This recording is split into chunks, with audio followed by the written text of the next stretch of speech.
And I won't pray because it's not partisan. Before you say anything,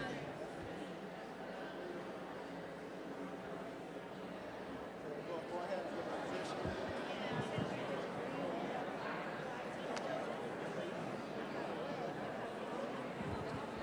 That one's just turned on. Yeah.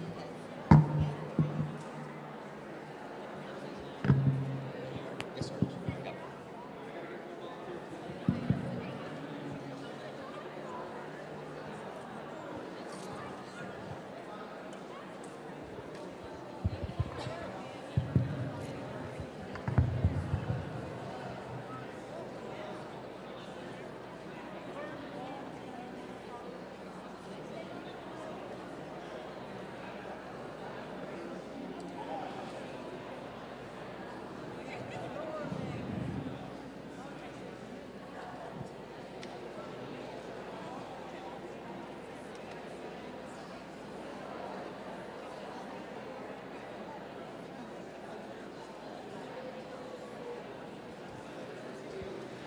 Amen. Just want to, if I can have everyone's attention.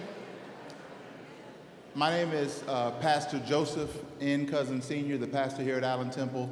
On behalf of the Allen Temple family, we welcome you to this wonderful town hall event tonight. I want to thank Mr. Rich and the entire Cherokee County Democrats, and also want to thank Sister Williams and the entire AFL-CIO. You're going to have a great time tonight. You're going to learn a lot tonight.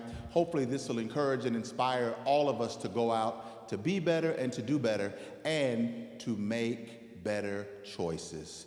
I turn things over to the Cherokee County Democrats. Mr. Rich, thank you, my friend. Thank you, sir. Appreciate you. Never go after a pastor. Cherokee County, how we doing?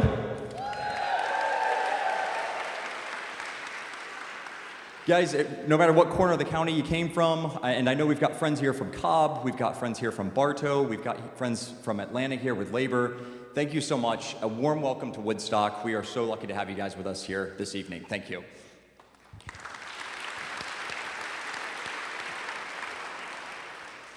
Full disclosure, I have a little cheat sheet here because public speaking is not my strong suit. We're working on it. But my name is Nate Rich, and I have the honor of serving as the chair of the Cherokee County Democratic Party. And we are just thrilled to have this room packed tonight. And just on an opening note, our politics today, in this day and age, is clearly a little toxic. We got a lot of work to do. Working families are furious over the cost of housing. We've got public education under attack. We have health costs soaring, and we have social programs that are earned benefits that we earn with each and every paycheck. We see those dollars and cents taken out every single week. That is under threat. We have AR-15s mowing down children being shared as this is just the cost of freedom. Meanwhile, costs for middle-class families are rising across the board, and it is because of these Trump tariffs. And we know this if you have a background in history, if you have a background in economics. This is the largest tax hike on the middle class in U.S. history, and we need to call it what it is.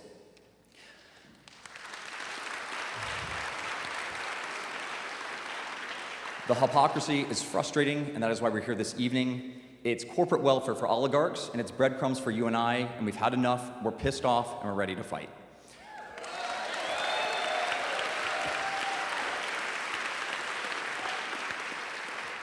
I just realized I've been talking to this side of the room a whole lot, so I'm going to shift over in this direction. If you guys, you might not know this about me, but I actually grew up in GOP politics. I have been knocking on doors in Republican campaigns since I was 13 years old. I know the playbook, I know the candidates. I came of age down in Savannah, Georgia. The Republican Party, we are in this dead heat lock. And that it's frustrating, and I know there's a lot of anxiety, and there's this temptation to lash out on social media and say, I told you so, when someone that's a Trump voter says, man, I lost my job, right? And we're sitting back and we're saying, God, we told you this was coming. I need to pull you back from that ledge, because that is not our job. We pride ourselves on being the big tent party. That means we bring everyone in, no one is left out. We fight for the same things, right or left.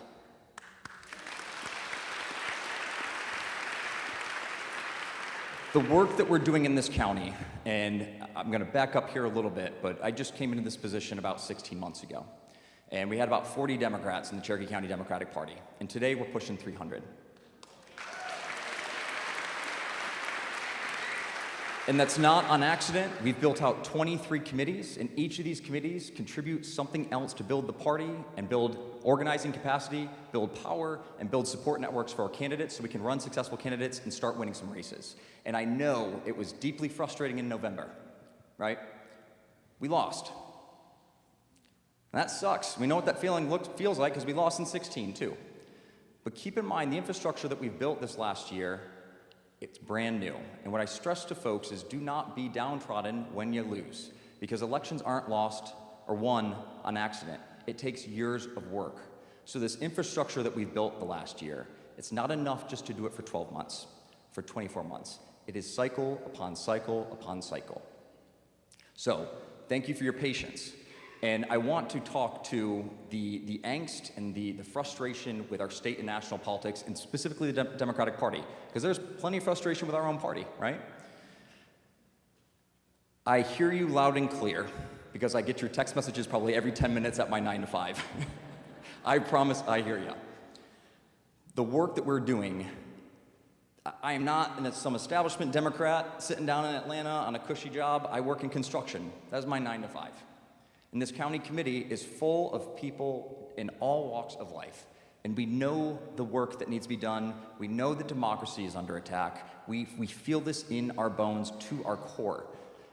But you can't burn the house down out of frustration. You got to get involved. Voting is the bare minimum.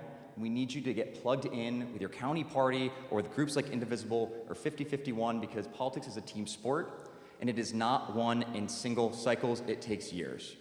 Roe was not an accident, the overturning of Roe. That was decades of work. And we have to combat that with decades of concentration and focus and commitment. So I need you guys on the team. I'm going to wrap up now, but there's activation tables across the room. So if there's anything you want to get plugged in with, whether it's an hour you want to volunteer a week or 40 hours a week, we'll take it. Please sign up and get involved on the newsletter, across our social media channels. We got work to do. Without any further ado, we're going to go ahead and introduce, we've got Bob Christian, former candidate for Congressional District 7 with us this evening. He's going to be moderating. Thank you again.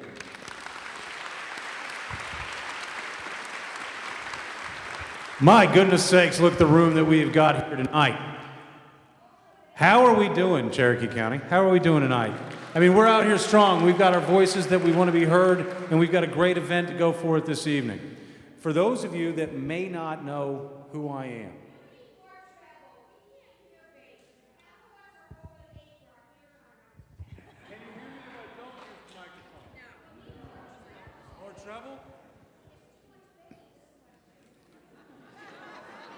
you know, they call me the real Slim Shady. I don't know who the sound guy is, but can we get a little bit more treble, not so much bass? And then hold it a little bit lower down. All right, all right. It's I was told when I came up to the stage to make sure I was hugging the microphone, but apparently that's not the answer. My name is Bob Christian. And for those of you that either don't know me or don't remember, I was the Democratic nominee for the United States House of Representatives for both District 6 and District 7 over the last 2 election cycles. I ran against Rich McCormick. I worked hard up here in Cherokee County. I was very intimate with Antonio Dawes and his campaign against Barry Loudermilk. And both of us worked hard to try and change the reality that we see in front of us today. Because we knew for a fact that once this was said and done, if we were not the ones occupying those seats in the House of Representatives, that this is exactly the kind of representation we would get. I wrote a protest sign the other day about it, my opponent specifically. I said, I wear my bracelet for Rich McCormick, MIA, 114 days. Same could be said for Barry Loudermilk. Same could be said for all of our Republican representatives. In fact, the honest answer is the same thing could be said for all of our Congress.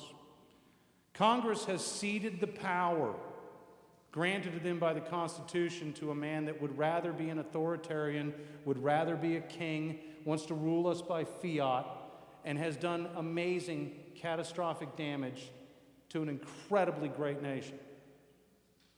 And none of our representatives, those people that were elected to represent all of us, even the 4 in 10 that they disagree with, none of them have come forward to answer the very basic question of when are you going to exercise the authority and power of Congress to stop what is happening?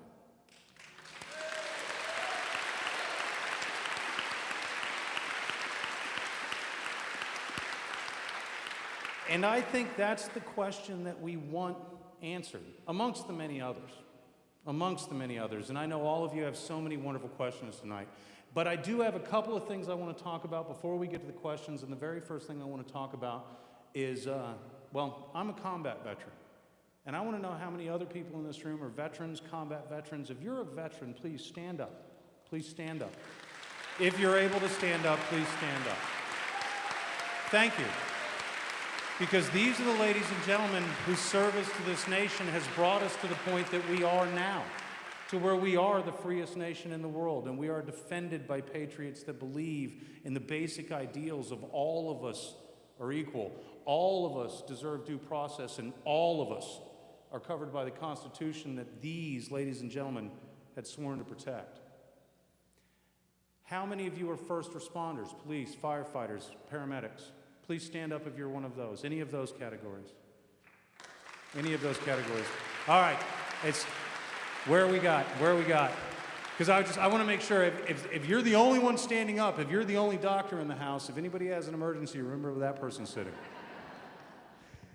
But these are the people, our veterans, our first responders, that have always answered the call when there's danger ahead. They're the ones that run towards it instead of away from it. And they are the ones that we need to be inspired by and take the example from, because very suddenly we live in a time where every single one of us need to run towards that danger. We live in the greatest country in the world. It's been the greatest country in the world because it is a country built on the idea that every single one of us brings value, every single one of us deserves respect, and every single one of us is equal under the eyes of God, man, and law. No other country in the world does that. And that's in danger. And so we must run towards the threat. And we must do it with gatherings like this. Express our outrage. Call our absent congressmen. Call our absent senators. Call our absent local representatives. Demand action, and ask the very basic question: when are you going to assume and use the constitutional authority given to you by my vote?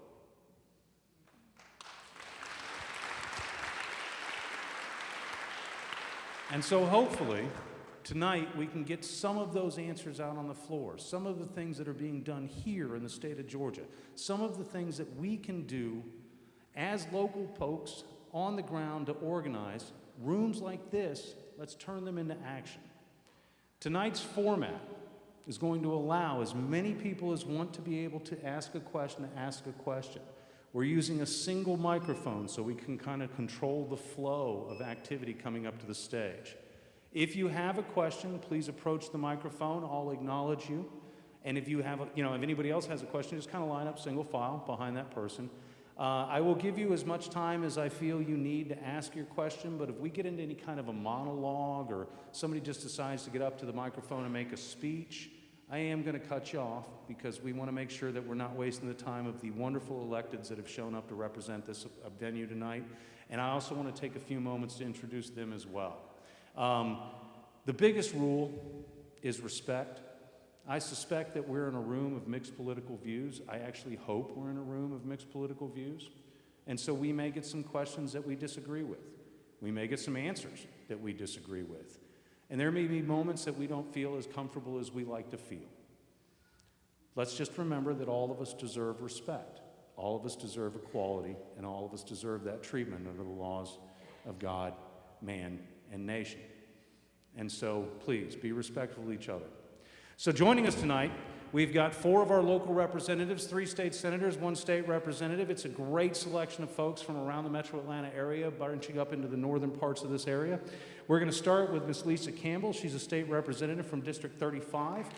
And District 35 is the last district in the state of Georgia to flip in the House of Representatives. And so Ms. Lisa Campbell is the one that is leading the way for Democrats to flip the legislature here in the state of Georgia. Ladies and gentlemen, Ms. Lisa Campbell. Following behind that, we have State Senator Sonia Halpern. Sonia Halpern is representing District 39, and she is an advocate of arts and music, and I have been told that she herself is music ready, although I'm not exactly certain what that means. But I do know that she is a voice for all of us, and that she has done an incredible job bringing South Fulton into the fold and bringing blue areas into the blue fold. So thank you, ladies and gentlemen, State Senator Sonia Halpern. And then Senator Josh McLaurin is hanging around somewhere in the back. He is a graduate of the University of Georgia. He's a well-respected attorney in the Atlanta area, and quite possibly my favorite state senator in the state of Georgia. Ladies and gentlemen, State Senator Josh McLaurin. And then we have State Senator Jason Estevez. And Jason Estevez, ladies and gentlemen, he is where the rubber meets the road. He is the treasurer of the Democratic Party of Georgia, as well as one of the longest-serving state senators in the Democratic Party. And between those 2 positions, he should be able to answer any questions that you could quite possibly throw at him. So I urge you to challenge him completely. Ladies and gentlemen, that is our panel for tonight. I'm going to turn the microphone over to each of them to allow them to introduce themselves. Please give them a warm round of applause, and let's get this show started.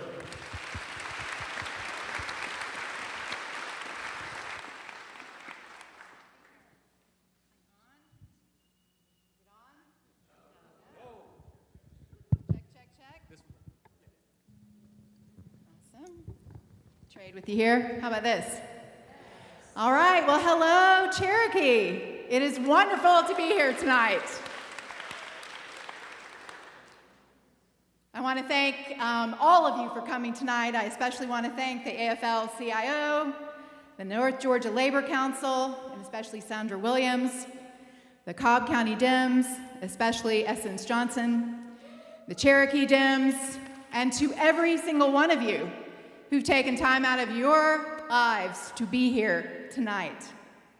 My name is Lisa Campbell, and I am very proud to be the Georgia House Representative for District 35, which you may know is in North Cobb County. I represent the communities of Ackworth, Kennesaw, and a little bit of Marietta. And before I go on too much further, I also want to introduce, I just see seated here in the front row, several of my colleagues from the Georgia General Assembly, from the majority party, Representative Charlize Byrd and Representative Jordan Ridley.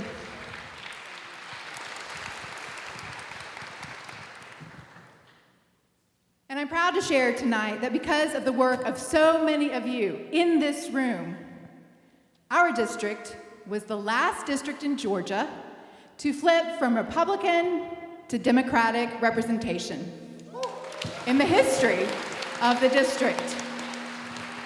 Our district elected the first, is this better? Can you hear me?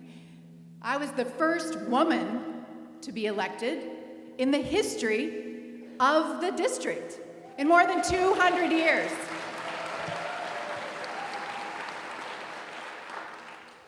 And I say this to share what is possible. In our district, when our representatives served for 17 years, almost always uncontested, and then disregarded our voices by authoring Georgia's abortion ban.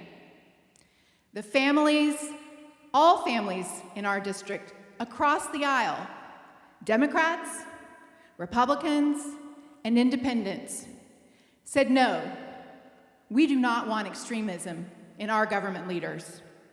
We want leaders who are listening to the needs of our constituents. And I share this to uplift what is possible when we choose to show up, to speak out, and to engage in the body politic. Politics, you might have heard of Ackworth in the news lately. Politics right now across the aisle has a pretty bad rap. But I think politics simply means the work that we want to do to govern our lives together. So as my introduction, I want to share 3 policy outcomes that I think our congressman, where's our cutout here, and our federal Donald J. Trump administration are putting into place that are harming Georgians. I want to tell you the work that we're doing to stop this work, but I also want to leave you with 3 positive policy outcomes that we're working hard to improve Georgians' everyday lives.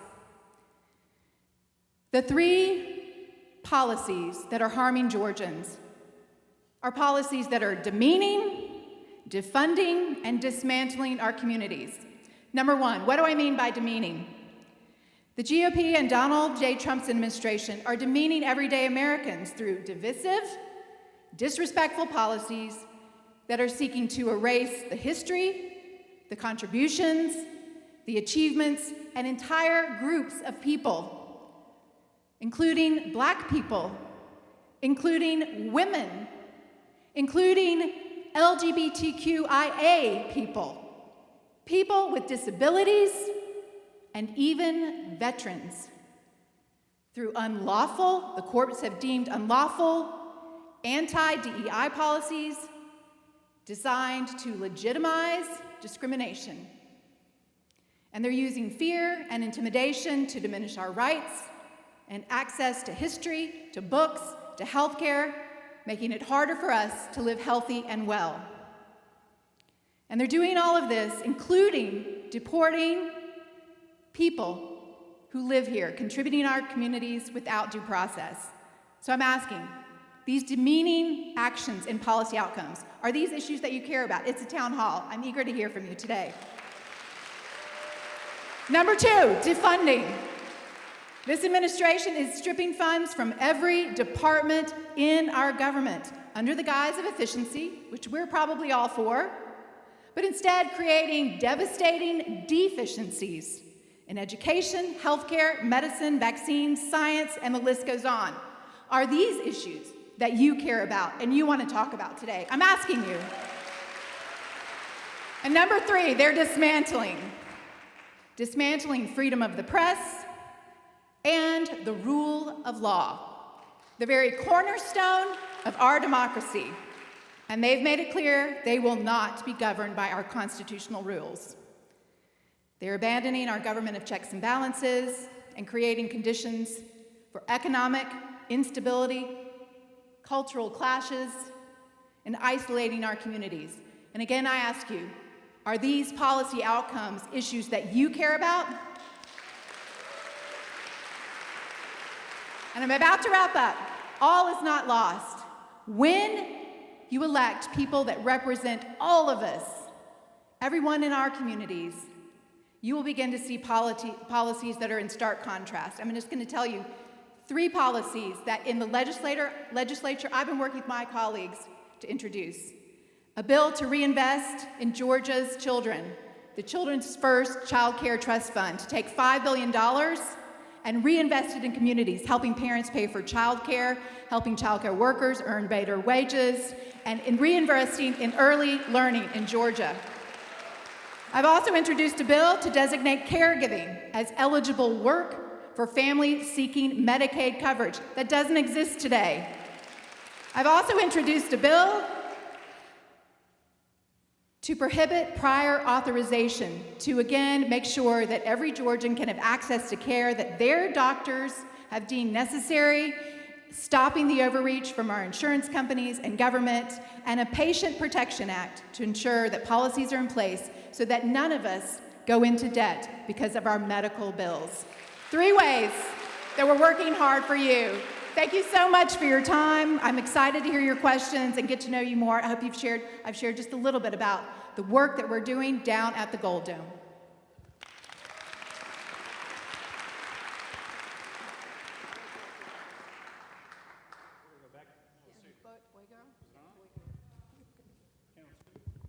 How about that? Okay. Thank you. All right. We're going to go back and forth. My name's Josh McLaurin.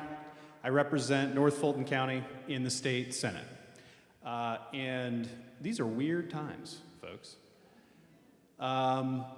Who's here today because they're a little bit afraid? Who here today thinks that we can use the word authoritarian to describe what's happening? Look around you. Used to be that people who had a feeling that maybe politics was going off the rails were alone. In their neighborhoods, you feel like, well, my neighbors don't agree with me, but I think a certain thing. But look around tonight. You are surrounded by people who may not agree with you on every single issue. You may have reasonable disagreements about how to fund our healthcare system or how to do education, if we have charter schools here, or how they're approved, or you may have a lot of disagreements about policy issues ranging the entire spectrum. But one thing I know that the overwhelming majority of us here tonight agree about is that it is worth it to show up and fight for our democracy.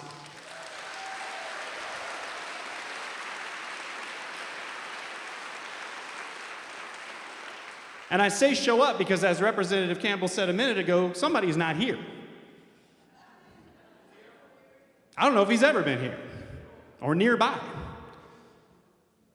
You need leaders, and by leaders, I mean people you elect because they are supposed to make decisions on behalf of the whole community. You deserve people who show up and not just say the right things, because words are easier and easier to, you can get ChatGPT to write you a campaign speech nowadays. But what you can't replace with ChatGPT or a consultant or any sort of way that politicians try to message you, you can't replace fire in the belly. You can't replace fight, real fight. Not tweets, not, oh, I'm sorry you're going through this, let's hope it gets better, come out and vote. We don't have till 2026 to worry about our democracy.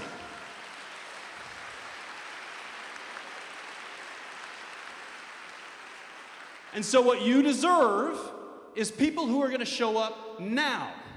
People who are going to articulate a vision for why what we're seeing now is unacceptable. People who are not just going to tweet, but are going to go to the U.S. Treasury when Doge is shutting it down. Go to the Social Security Administration when they are stealing your data. And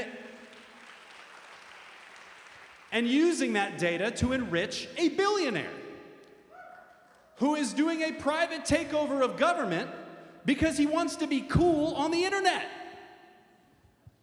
Some of this stuff, I held up a picture in the well of the Senate of an internet dog, the original dog that Doge was modeled after. We are doing government by meme in Washington right now.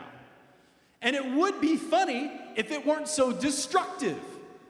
And in some cases, evil. There are kids around the world who will not be eating, who will die of hunger, because Georgia peanuts that are grown and raised here and sold to a nonprofit called Manna had its USAID contract terminated. This government is mean. It is cruel on purpose, and it is making itself laugh at how cruel it is. Folks, tonight we are here to say we are done.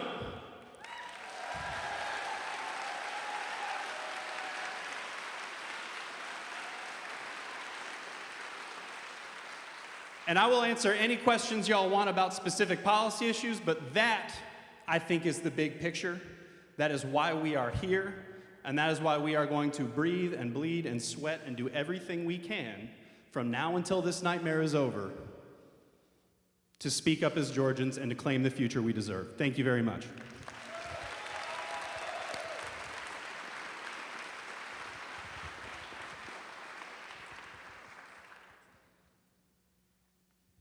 This one's working. So I am so excited to be here tonight. I have been looking forward to tonight for a very long time since this date was chosen. And I gotta tell you, well, I'm Senator Sonia Halpern. I represent District 39. District 39 is Fulton County. It's an Atlanta district that runs through 5 neighborhoods across the city of Atlanta and 4 other cities just south of Atlanta. And it's one of the most socioeconomically diverse districts in the state, and it's a privilege to be with each of you here tonight.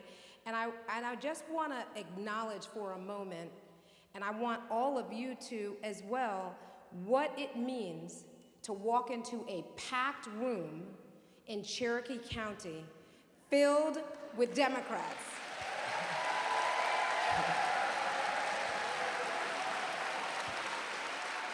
Yeah. Thank you.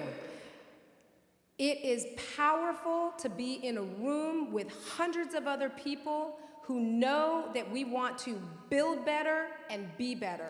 So thank you for coming tonight.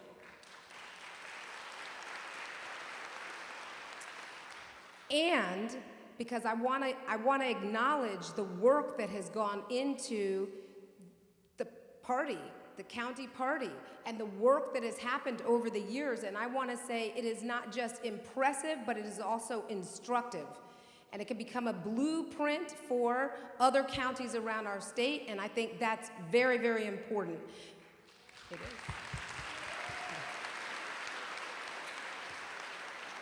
It shows us what happens when you put real structure behind our values and what happens when you organize differently.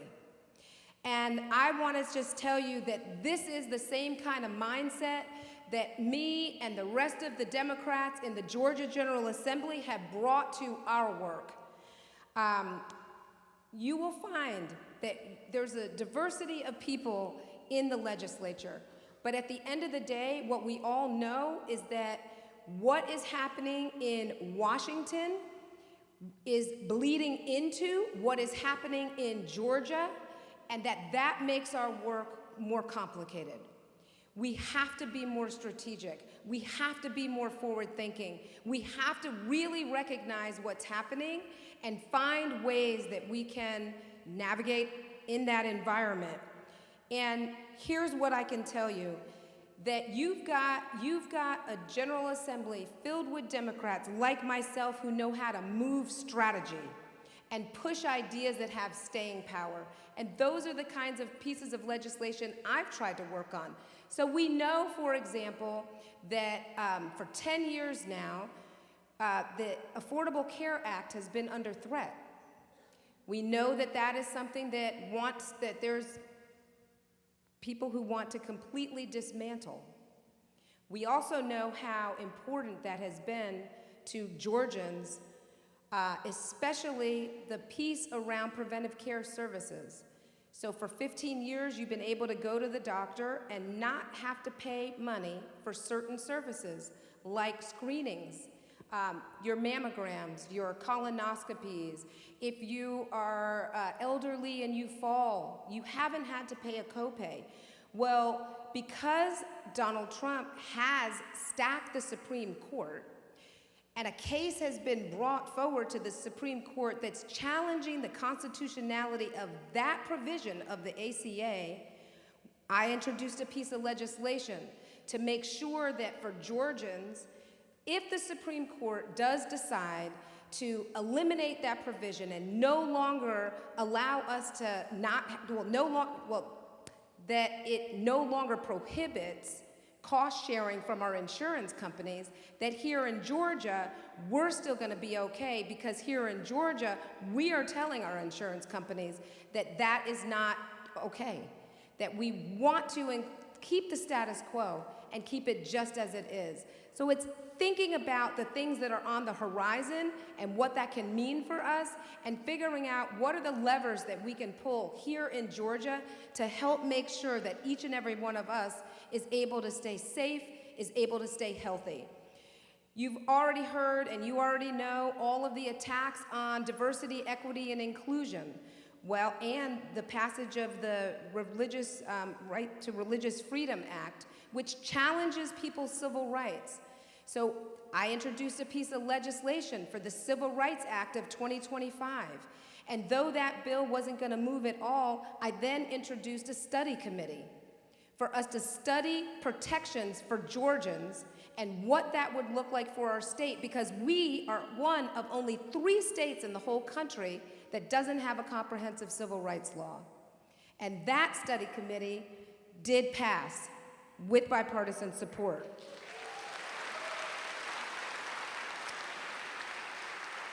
We are working to make sure that economically, that there's economic opportunity, that no matter where you live, we're here in a metro, a metro area, but whether you live in urban, suburban, or rural, it doesn't matter. Each and every single one of us need economic opportunity.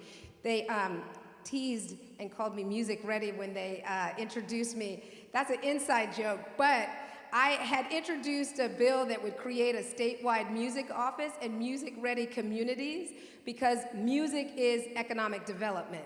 And so it's thinking about what are the assets of our state? What are the things that we could be doing that actually move the needle forward and would be good for us?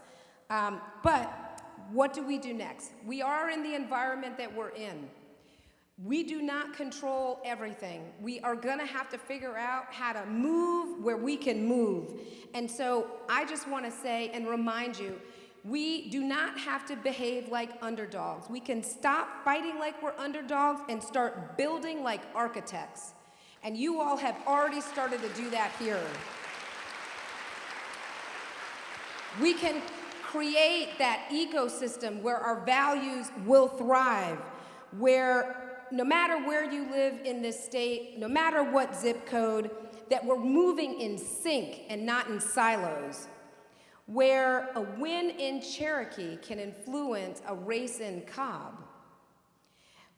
And we've got to pour into bench building and base expanding and let ourselves be known.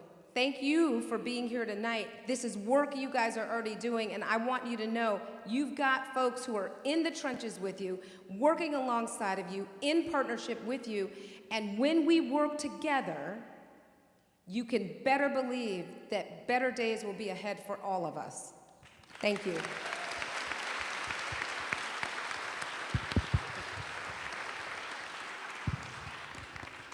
Cherokee and Cobb. Good Lord. Now, when Sandra Williams and Nate Rich told me that they were having a modest gathering, I didn't know it was going to be hundreds of my greatest friends. Good evening, Cherokee Democrats. Good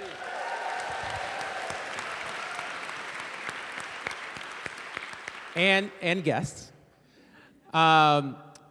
My name is Jason Estevez. I'm the proud state senator of Senate District 35, which includes parts of Vining, Smyrna, the city of Atlanta, and the city of South Fulton. I am from Columbus, Georgia. I was raised by two parents who didn't go to college and who often worked 2 to 3 jobs each just to make ends meet. But they taught me early on the value of hard work and leaving your community better than how you found it.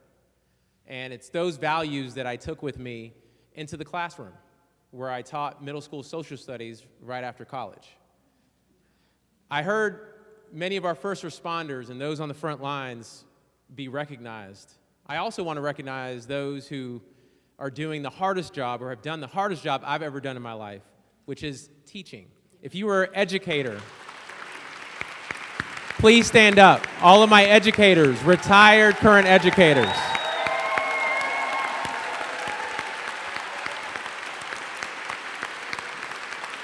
Look, I will tell you, God bless each and every one of you. I taught middle school social studies, and I was proud to teach these kids, 150 of them. They were willing to work just as hard. They had just as many dreams, just as smart as anyone in this room. But because of where they lived, they didn't have the same opportunities. And I found that to be fundamentally unfair. So unfair that it drove me to go to law school and then run for school board of Atlanta Public Schools. I had a lot more hair when I ran for school board. And it was on the school board that I worked incredibly hard, just like I did in the classroom, to give the kids in Atlanta a fair shot. But here's what I realized when I was in the classroom and on the school board. We put all of our societal issues on our teachers and our schools to solve. Whether it's homelessness, whether it's mental health, whether it's violence in the community, whether their parents have jobs, These are all issues that we expect our schools to handle. So I decided to run for the state senate because I thought that we needed to do everything that we could at the state level to remove the barriers that we see impacting our communities so that fundamentally our teachers can teach and our students can learn. Because if we truly want to give people a fair shot, they deserve a high-quality education system that gives them those opportunities to thrive. So I went to the state senate, and here's what I've focused on. Kitchen table issues, on cutting costs, on keeping and growing the money in your pockets. I have focused on cutting the cost of housing because we know how expensive it is to rent or buy a home in this state. This state has not been affordable in over a decade, and it's been partially driven by out-of-state corporations coming into the state and buying up our neighborhoods.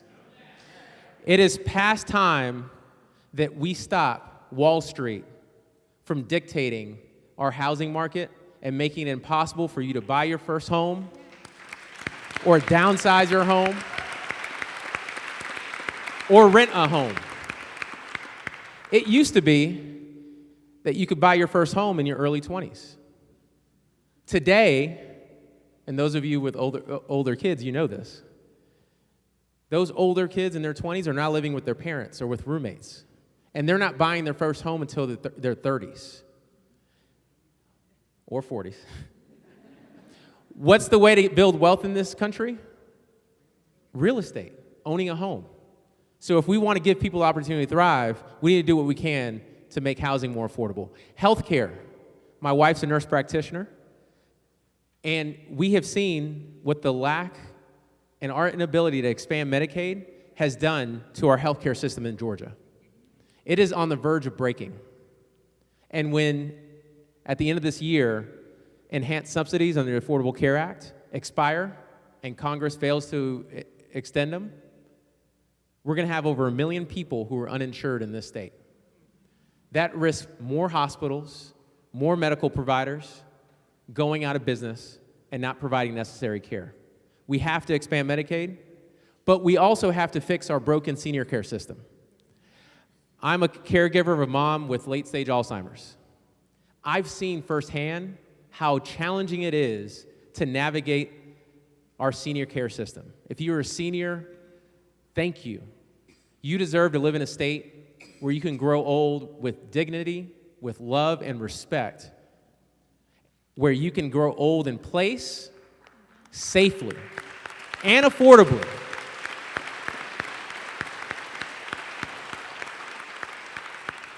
And of course, I've been working on our education system. We have to give our children a better shot. We have to give them a bright future, and we do that by educating them and teaching them and preparing them for the jobs of the future. So we have to invest in our education system.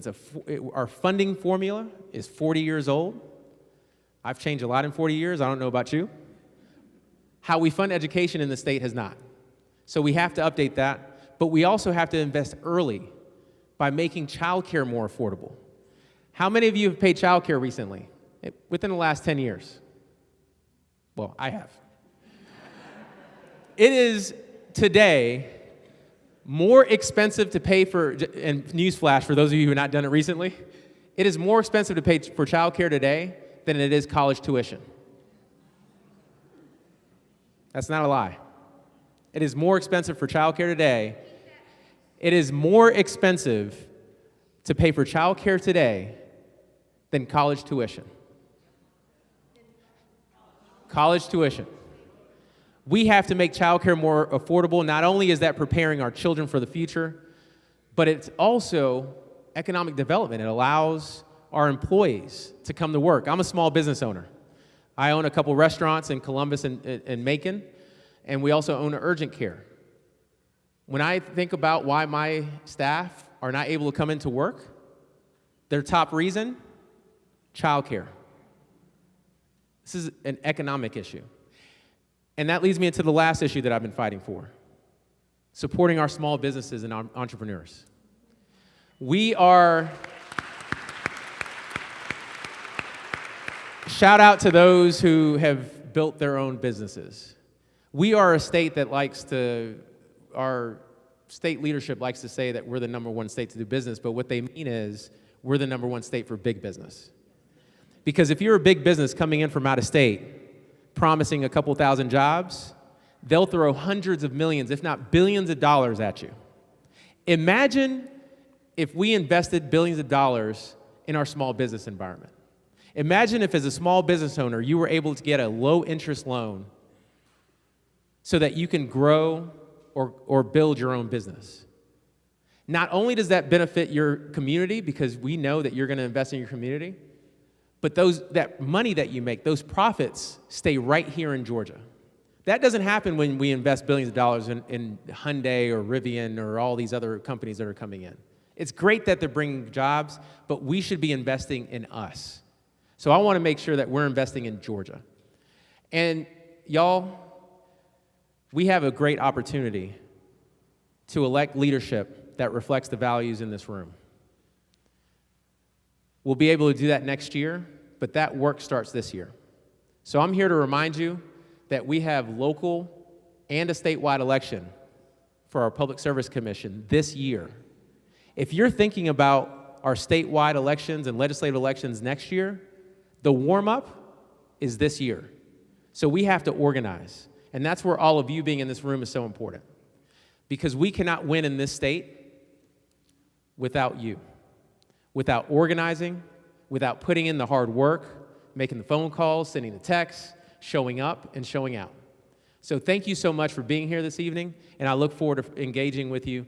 Ask us some tough questions. Thank you.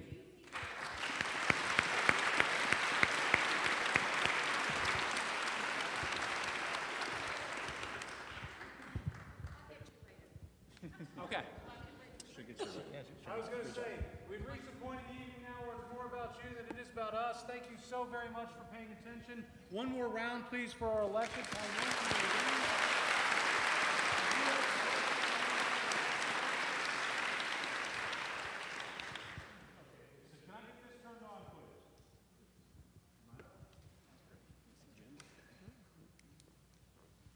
Are we? Okay, here we go. My question is, do you think there are going to be elections coming up? I don't think they are. Yeah. I don't think there's going to be federal. I think we're not going to be able to vote for a new president. Well, we got to behave like there's elections that our lives depend on.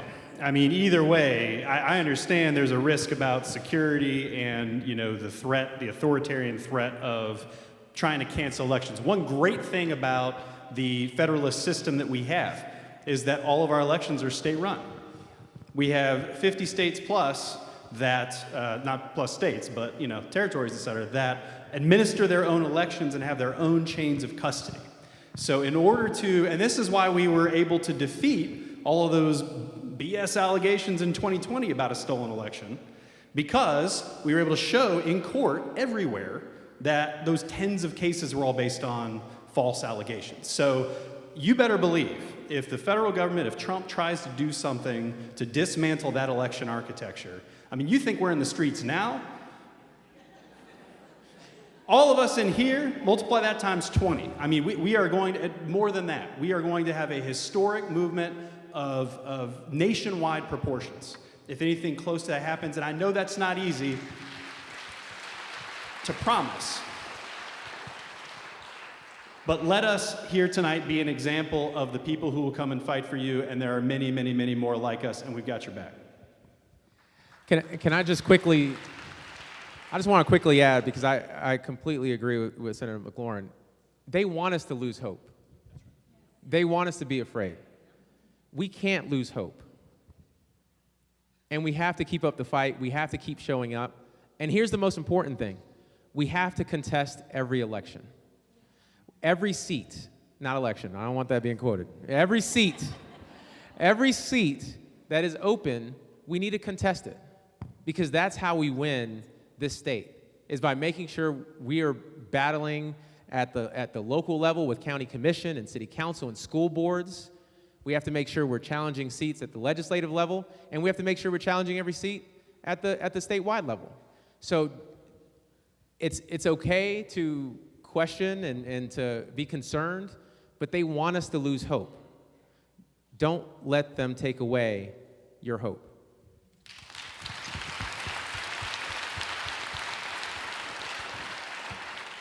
Can you hear me? Okay. I agree with her, too. I do think elections are being threatened.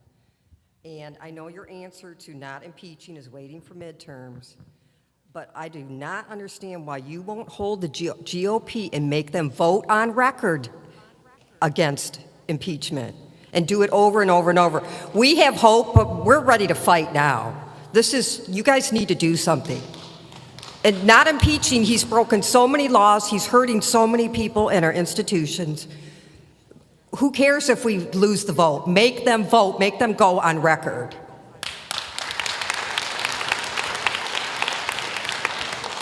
Really quickly, at the state legislature, boy, if we could file articles of impeachment directly, you know I would. Y'all know I would file them. What we can do is put pressure on our federal Democrats and say, hey, look, we know you don't have the numbers. We know you don't have the numbers to actually get an impeachment. File it. I mean, U.S. Senator Chris Van Hollen flying to El Salvador. Oh my God. Take the fight as far as you can. That is my view, and I can't speak for everybody. But it does take us as state Democrats to speak to the federal Democrats and say, we need your leadership. And so you'll see me, I don't tweet as much as I used to, partially because X is, I don't even know what that is. But it is on all of us to elevate these discussions to the people who fight for us. So I'm with you, we need to bring that fight to them.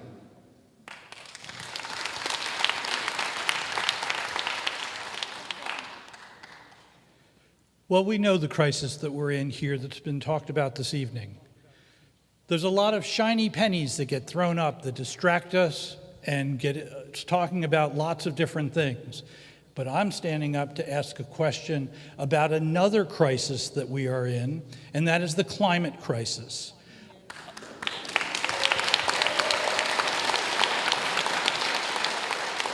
We know that with a stroke of a pen, that the executive orders have come down about what we're doing with our national parks, about where we're going to be drilling, about the emissions of our cars, about how all of these different things, the Species Act, in which they're saying that habitat doesn't matter anymore, when of course it matters. That's our clean water that they're talking about. So my question is, how do we then take that? You're the representatives of our state. What do we change here? How do we get the things that were put in front of you during this past session brought forward? We have data centers that are going to use huge amounts of electricity.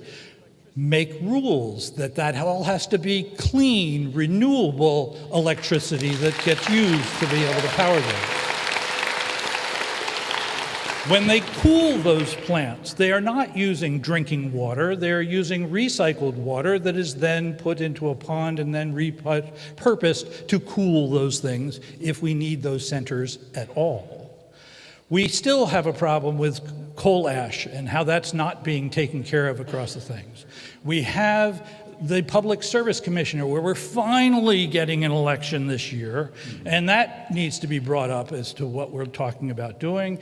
And then we have to talk about the IRA. And what exactly is your question involving all of those policies? It's what can we do here in the state? Thank you for the question. So much that we can do on a state level. Almost all of the issues that you just talked about, water, air, land conservation, our forests, wildlife, almost all of those laws happen at the state level. I'm going to tell you some of the hard truths that we have here in the Georgia legislature. We are showing up every single day introducing bills that would reverse those destructive policies. But in the minority, we don't have the power yet to change these laws. And this comes to life in a number of ways. In the House, we have 144 standing committees. Guess who appoints the members on those committees? Speaker of the House. He's the majority party. We have one Democratic chairperson out of 144 standing committees. Guess what bills come in front of committees? Only the bills that the chairperson, 143 of them are the majority Republican Party, determine. Does this bill get a hearing or not? Does this bill get a vote or not? Do people who come to testify get to speak or not? Do we in the chamber, pressing our green button, request to speak, get called on to speak or not?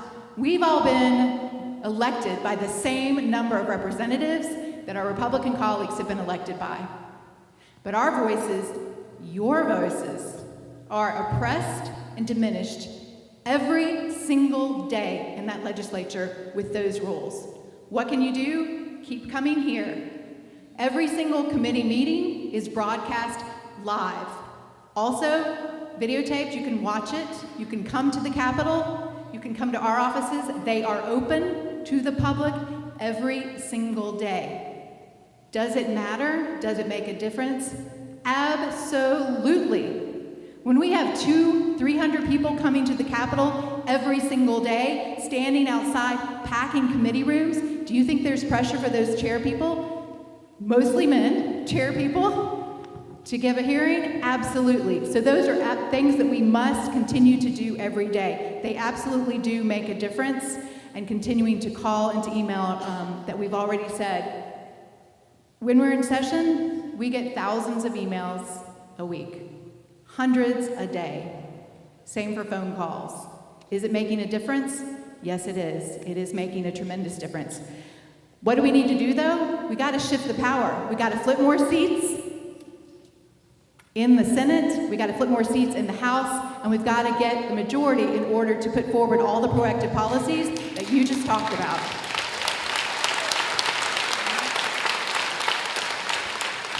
Can I add just one thing? Because that's right. Who has the power? We, the people. We represent you under the Gold Dome. Our federal representatives represent us nationally. But here's the thing. It is a partnership. The work that we do, we are your voice under the Gold Dome. But the work is a partnership. So it is critical for us to know, which is why we are here tonight. What do you need us to do? Where do we need to band together? How do you guys take your energy and your frustration, and how do we help you channel it in a way that we can actually move the needle or get an inch further or move the ball up the field, whatever analogy you want to hear. But it's a partnership. And so we do have power. We are your electeds. There's no question. And yet, there are limitations also for how much we can do because of the numbers that you just heard. That doesn't mean, though, that we're impotent. That does not mean that we can't make things happen. But it's together that we're going to get there. And so, yes, the committee meetings are streamed. Yes, we can put out the calls for you all to come. Yes, please know that the Capitol is the people's house and you're the people. And you can come down there whenever you want to. Certainly when we're in session, January through March, come down and really let your voices be heard. Let everybody know that you're paying attention. Because that is the kind of pressure that helps us then use our tools and use the levers we have in order to change the conversation and change the dialogue. So I just wanted to add that because I wanted to let you know we do have the power. And it's together that we're going to make the changes on all of the issues that you're talking about. We are putting forward the pieces of legislation. We are trying to figure out how do we get the hearing in the committees. We are also holding our own committee hearings and trying to amplify those voices and get the message out and get the media to follow what we're doing, even if it's outside of that typical structure. But we cannot do that without you. And you can't get what you need without us. And so I think all I'm here to say, and then I'm going to sit back down, is we are aligned, and together we can figure out the strategy that we can exercise to try to get more of the things that we need, not just that we want, the things that we need and that reflect the values that all of us in this room have and share.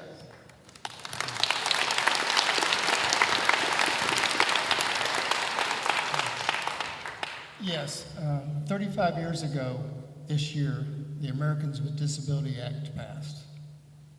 What are you and the other Democrats going to do to protect it?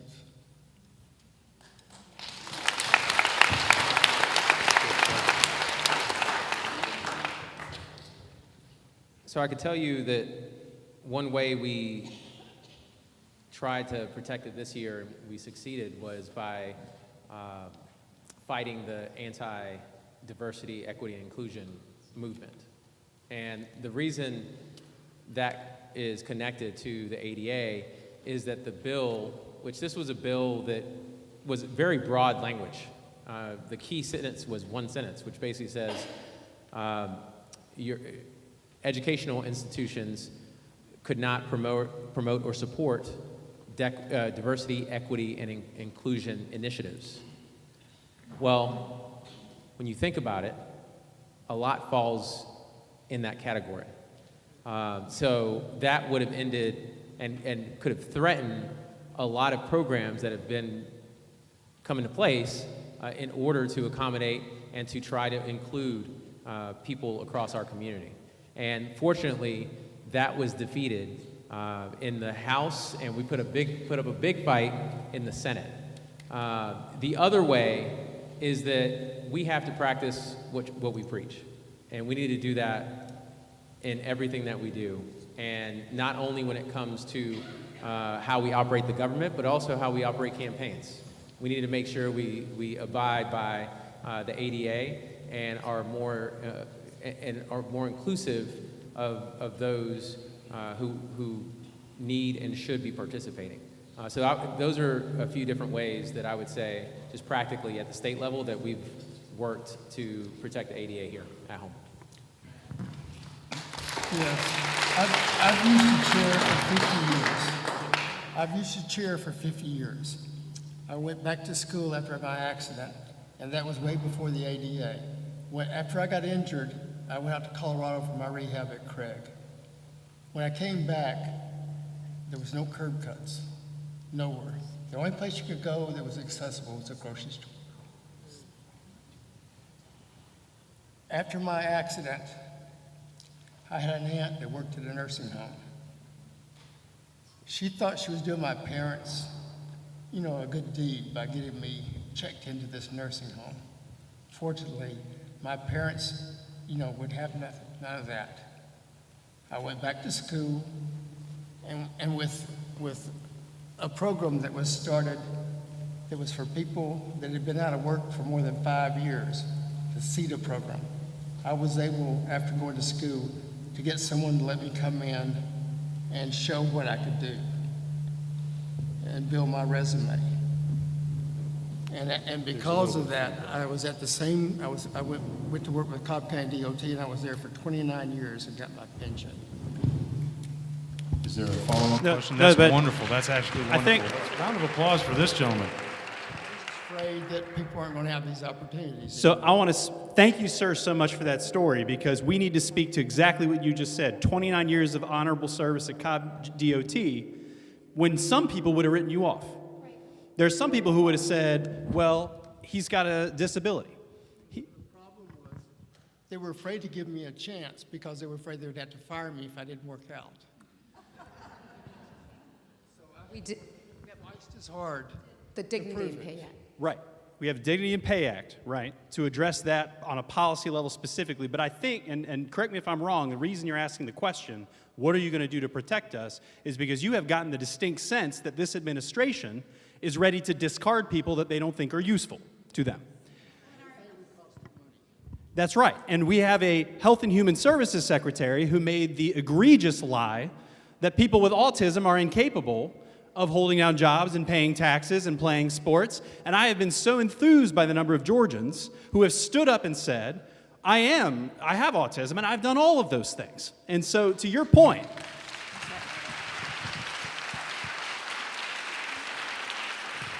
one way that we can serve you and serve people who have disabilities in the disability community is to stand with you and say, that's BS. When the administration tries to paint you as something other than a full citizen who has been honorably contributing to the community. And so you have our commitment that in addition to the policy changes, we are going to be loud when the administration says, let's roll back protections, let's ignore people because they think it's convenient for them to ignore people. And I would just add 2 other ways that this session we also work to protect your rights to dignity and to full opportunities. One, our Attorney General was part of a lawsuit to end 504 accommodations. Senator McLaurin had a press conference, many of our reps joined, to call attention to this unbelievably, really heinous decision to try to end those civil rights. And the Pay with Dignity Act we talked about. Also, there was another bill that sought to expand the type of experts that could assess guardianship. And we worked really hard in our committees to make sure that we listened to our community, and people with disabilities came to us and told us about the massive concerns they had about experts making those assessments, and we got that changed and the bill amended so it is much more protective.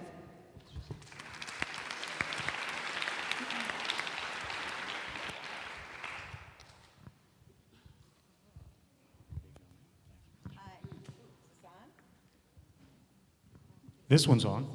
Okay, hi there. Thank you for being here tonight. My question is one of identity, and I'm going to preclude my question with the point that I have never in all the years I've been on this earth and lived in this country, until a decade ago, was there a flag with a president's name on it. And these flags are a trigger for me, and they're still up everywhere. I'm talking about a Trump flag. I mean, why did we need that? We have a president, and never before did we need his name just all over the place in front of our faces. So my question is, I feel like Congress is hiding behind the skirts of everything is blamed on him. I don't think he's that smart. I think he's just a tool for them. And I think that although it's hard to out each of them individually, that from my perspective, I'm questioning whether you might not agree that the Republican Congress is responsible for where we are today, and they're not being blamed for it. And so how do we get the message out so that these people start feeling the shame and the disgust that I feel of what they're doing to our country? So have at it. I don't know what the answer is, but this is, you know, what are your thoughts of that? You know, I think that I do not like what Donald Trump and Elon Musk are doing in this country. And in many ways, we are feeling the impacts here at home, not only from the job losses and the pulling of grants to our medical and scientific institutions, but also to the rule of law.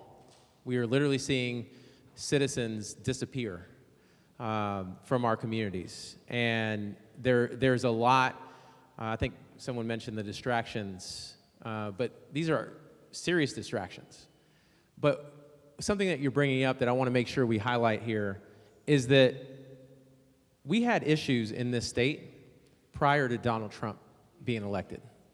And we have to make sure that we hold leadership accountable, not just by focusing on Donald Trump, but by focusing on those who cheerlead Donald Trump and his policies that are harming our hardworking families. Let me give you a couple examples. 70% of our children can't read on grade level in Georgia by the time that they reach 4th grade. 70% of children can't read on grade level by the time they reach 4th grade in this state.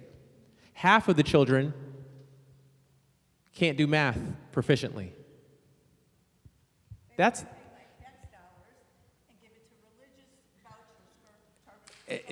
and amen. So what she said was, and the people here want to take our precious tax dollars and instead of making sure that children can read, want to send them through the voucher program to private schools, including religious institutions that have no standard as it relates to academics.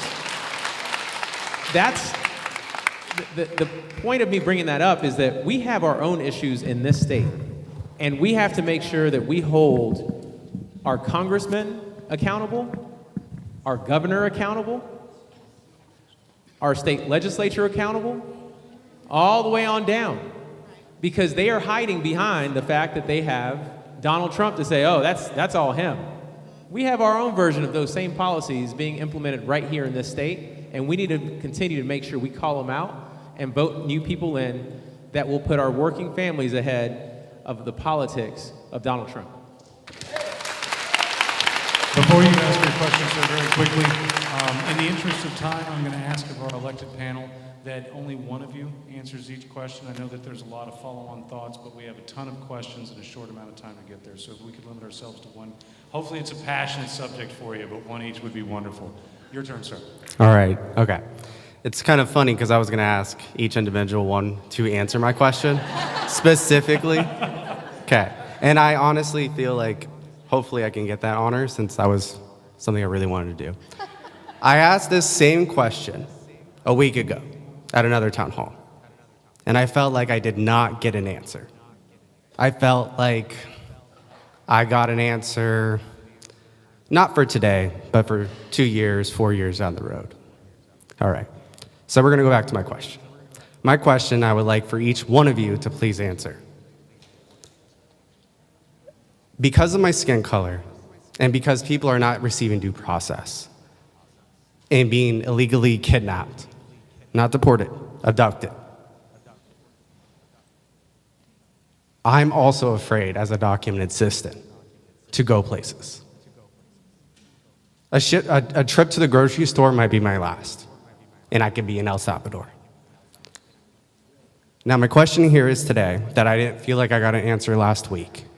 What are you specifically doing to protect your immigrant community for your constituents? And that probably is important enough for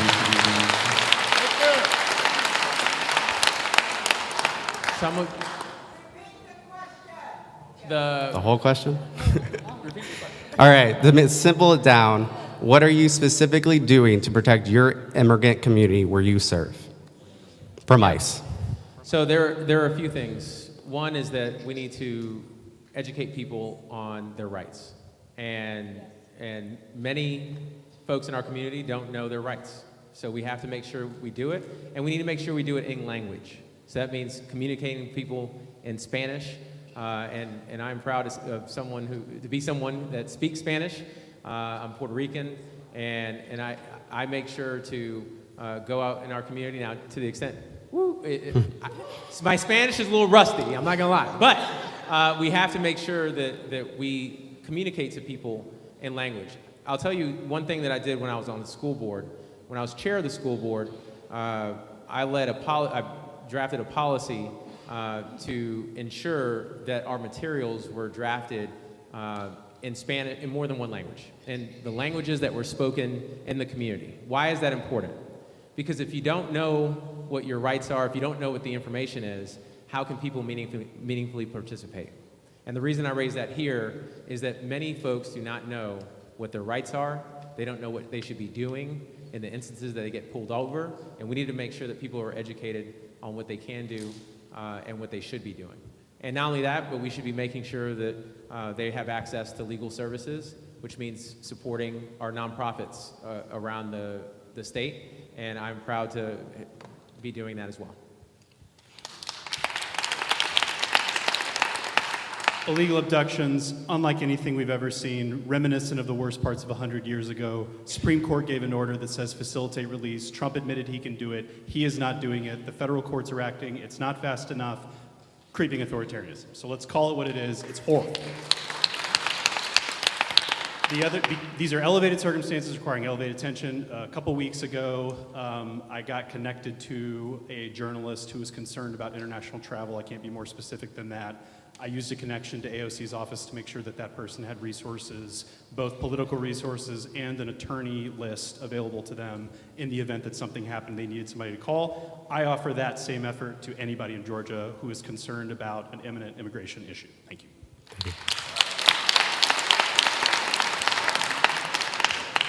It's good to see you again. A couple of things I would say. Since session is wrapped, I have been helping organizations recruit folks who are immigration specialists to come and talk to all of our organizations to understand that what our rights are and how to help each other. We've seen that be very effective in other states to trying to mirror that. I would also say, and this may seem indirectly related, but I think it's really critical. I sponsored a bill in this session to protect and strengthen diversity, equity, and inclusion. And I do think that by continuing to make sure that our schools are welcoming and inclusive, and that we're actually teaching about the correct history and the strength of our diversity and immigration specifically in this country, that will continue to make sure that people are aware and engaged in showing up. And then the last thing I would say is I did meet you when you posed this question before. And when I hear from constituents, I do follow up, and we do have a date on our calendar, right? Yes. To talk and learn. And so, again, I just want to demonstrate that commitment to, on a one-on-one level, in addition to at a district level, continuing to make sure that we're exhausting all the efforts and all the resources that we have, and finding new ones when we don't have those ready, to make sure that we are protecting every single person in our community to the best of our abilities.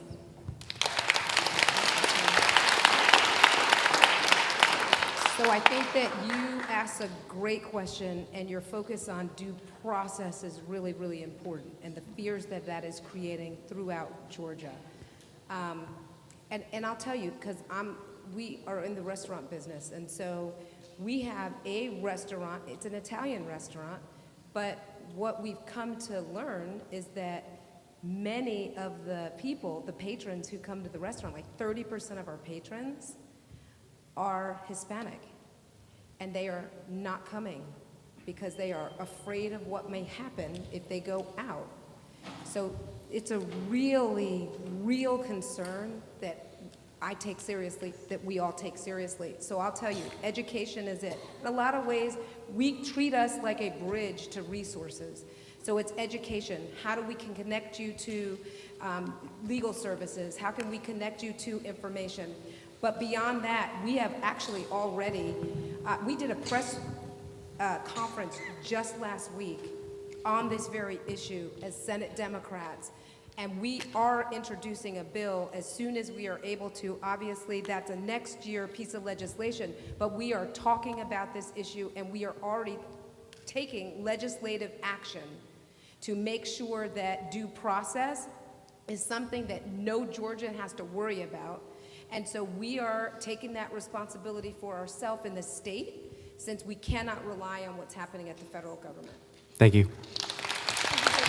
Thank you for the question. What a wonderful question and an important topic, one of the reasons that we're all here. I am going to remind the panel again, please, that we do want to limit it to one legislature per question. I know that was a circumstance there for it. And so, folks, if you don't mind, please fire away and let us have it. Hi. I'm Grant Schrantz. First, I wanted to say thank you all for being here to answer our questions. And then I think that some of the most impactful changes in politics happen at the local level.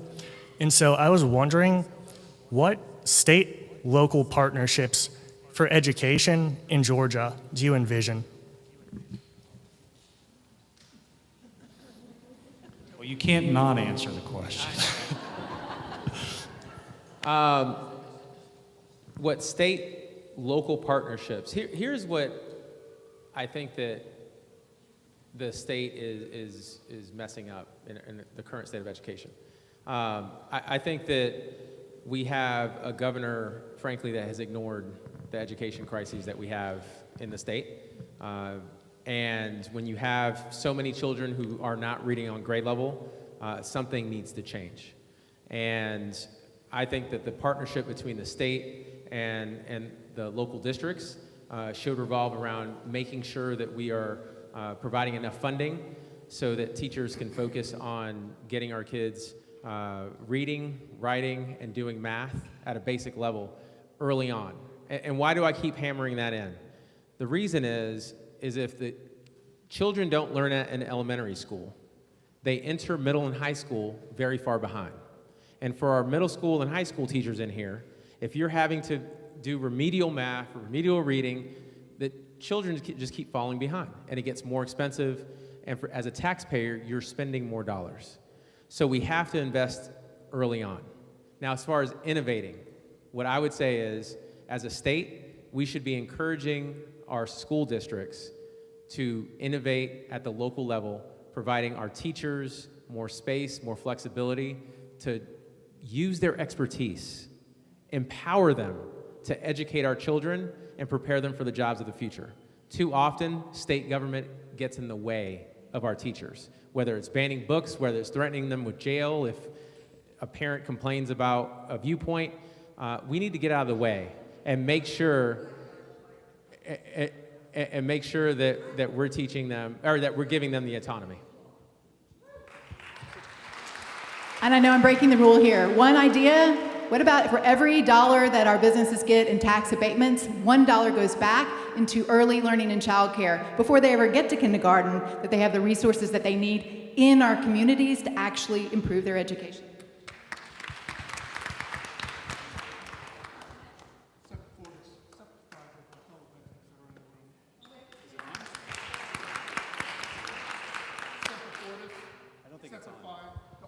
Veterans that took the courage to be in the room tonight. My name is Sean Kwok. I'm a Navy veteran, and I serve this country, and I'm a United States citizen. I took my oath when I was a young 18-year-old to serve this country as an immigrant to this nation, only because my grandmother taught me that the soldiers who died in Korea died for me. I'm going to ask my question in 3 parts, and I'm going to tell you the 3 areas that I want to talk about. The Constitution, birthright citizenship, and our Voting Rights Act.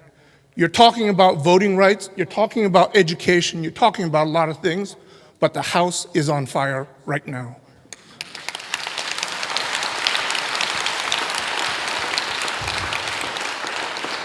As a U.S. citizen, as a Navy veteran, I can't prove my birth.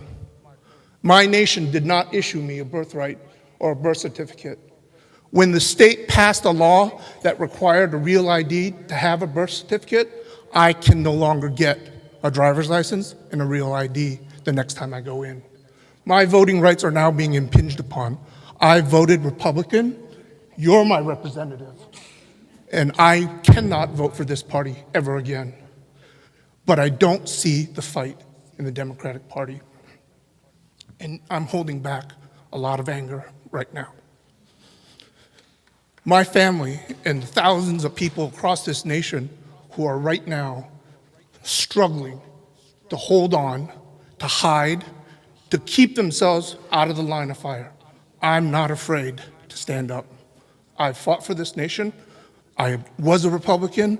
I am armed, and I'm military trained. We are out there this weekend fighting again. I don't see you guys out there with us. I hear a lot of talk, but I don't hear the issues that are important, that we are getting attacked right now. I'm afraid that if they question my rights, I can't prove my citizenship anymore. The laws that this state is passing are not being challenged in the Supreme Court of Georgia. Why? We hear a lot of stuff, but we don't hear the fight. We need to hear the fight, and we need to stop the lies. Is the question, where is the fight, Chancellor? How are we going to stop? How are we going to stop? How are we going to stop?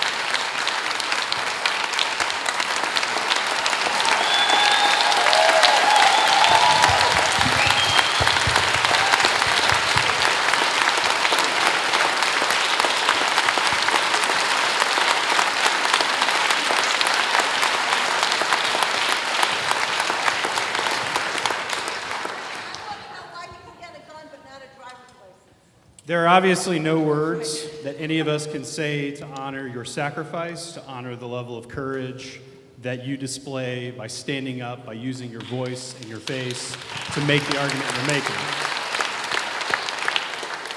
The only thing that I think an elected Democrat can really do in response to what you just said is to say that until we feel every day the way you feel when you say that, we are not doing our jobs. And the fight is something that we have had to work with our own party on. The people you see here today show up a lot more often than some folks do. And it is a fight that requires nuance and respect and compassion for our colleagues, because it's going to take a lot of learning for people just to understand some of the things you just said. But the unfortunate reality is, as you said, that Trump and company want to give us a crash course in all this stuff before we're ready to take it on. And we can shout all day about history lessons and the Korematsu case and the shameful legacy of internment in this country and fear of difference and the way that what you're talking about turns into real discrimination. We can shout from the rooftops all day about that, but some people are not getting it. Even people on our own team, to your point, are not being vocal about the level, the nature of the threat. So again, there's no words I can say that will honor your sacrifice and your commitment, except to say that we need to get realistic very quickly as Democrats about what we are up against, or we will wish that we listened to you sooner, sir. In terms of the lawsuits, what I will say is, and we talked about bridging resources, our role, and we're technically part-time, although try telling anybody this part is not a part-time job. But we have to connect people who are in need to lawyers and legal services and nonprofits who do this litigation. We couldn't do what we do. We couldn't fight the way we fight if it weren't for the amazing non-governmental organizations and nonprofits that have lawyers that bring litigation to challenge these laws in court. And I know there's some laws just passed that haven't been challenged yet. Well, they're working on the complaints in some cases, right? And so if you want more information about whether there's specific pending litigation about specific bills, we can do our best to talk to the organizations who would know and get answers. But we're honored to be part of a bigger team than just us. Thank God it's not just elected officials and state reps and state senators that this is all on. This is a widespread community effort to get the right people to the right resources and to fight in court where we can. But again, thank you for your question.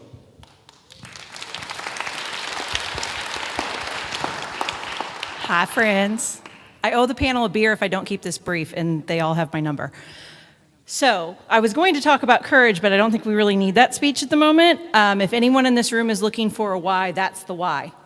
What we need from our representatives is the what, and the what we need is courage. And I want to take just a quick second to thank Representative Ridley and Byrd for being here, because I know this is an uncomfortable room, and it is a shame that your federal representative and your colleague in your own party will not show up and will not return phone calls, and we are calling on you. Hold on. We are calling on you to show that courage to those representatives and within your party. And as people, if you are in those districts that are light blue, that are light pink, that are kind of purple, I need you to stand behind your representatives when they are willing to break party lines and do the right thing. That is important. And I will make that commitment to you when you show courage. And I bring a lot of people with me. I have a big mouth. Everybody who knows me knows that. Okay, now that we've got that said, that's my mother-in-law. She loves me. By marriage, she has to. So what I will say is we have talked a lot about the scary things that are coming from the federal government, and the biggest of those being that we are slashing programs, we are slashing funding, when we know that this state is sitting on a piggy bank of money and we have a huge surplus. What are you willing to do, and how can we help you force the investments in this state? Because this government at the federal level is, I'm going to cuss in church, hell-bent on sending it back to the states. So what are we doing to sandbag and make sure that we are ready when the storm comes back to the state of Georgia to ensure that that piggy bank we're sitting on is invested in the right ways in this state? Because we've got a lot of money.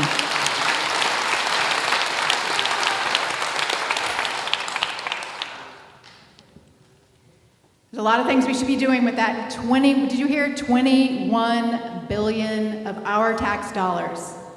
Just sitting there. Just sitting there. It's our money. It was taxed for services. I'll tell you one thing that I did this year and could continue to use additional amplification, and to my colleagues, I have a bill that suggests taking just a small portion of it, $5 billion, investing it in a trust fund. The strategy is that that money grows over time. This money would be specifically earmarked, I mentioned earlier, for early learning and childcare. I think it is fundamental to almost every other thing that we've talked about here today. We cannot go out and earn a living if we don't have high-quality childcare. We cannot buy a house if we can't earn a living. We can't even qualify to get help for Medicaid if we have children because we can't afford childcare. So innovative strategies, I guess, is one way to answer what are we doing every single day. That's just one bill, but there were many bills of similar nature to put forward ideas to our colleagues to say, how can we use our tax dollars strategically? Immediate relief today, that bill would have taken 30% of that funding, would have returned the projected rate $10 million in year one to the families that need it the most to pay for childcare, 30% to go to childcare facilities, and 30% to go to other needs that our families don't have, like diapers. The rest of that money over time would earn billions and billions of dollars. That's just one idea. So we are working very hard to try to put forward ideas that actually are strategic, that use our monies wisely for today and for the long term. It's not comprehensive or exhaustive, but it's just one idea of things we are working hard to try to do. Thank you.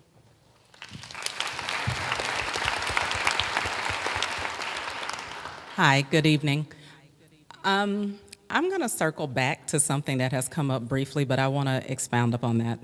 So, from where I stand, the change that we need is predicated on the ability to vote, right? And so we've got voting issues at a national level, and we can't control all of that. But we've got voting issues at a state level. And so my question to you here is, we have seen, and this is prior to Donald Trump being reelected, great efforts, concerted efforts being made to stifle voting capabilities in the state of Georgia. So this is within our purview and control.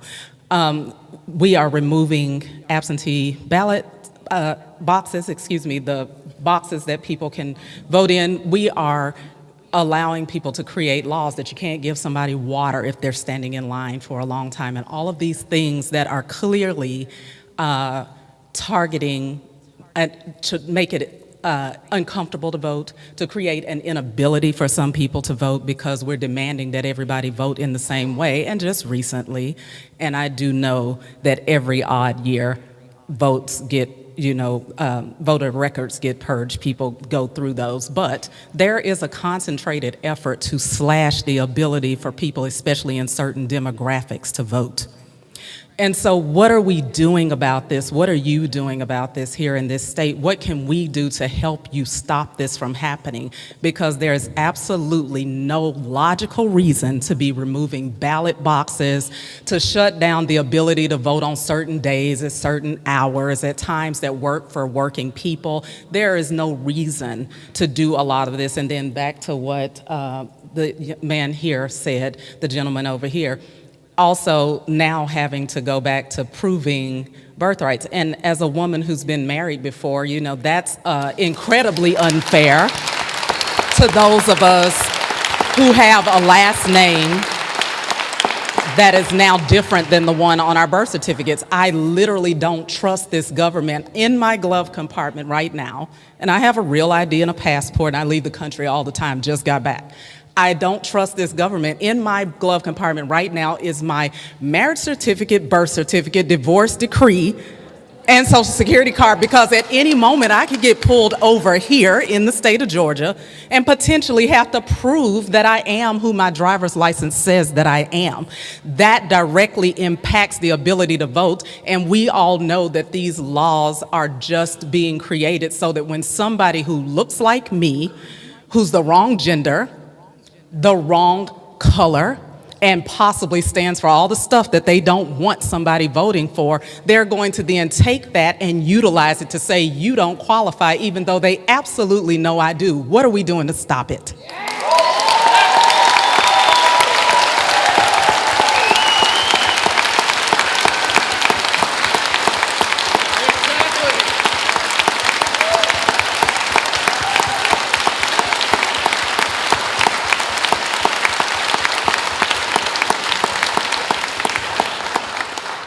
So I'm going to give you the realest answer I can possibly give you, because we already covered the lawyers. We covered, okay, there are going to be some lawyers, they'll bring lawsuits, maybe those lawsuits work, maybe they don't, right?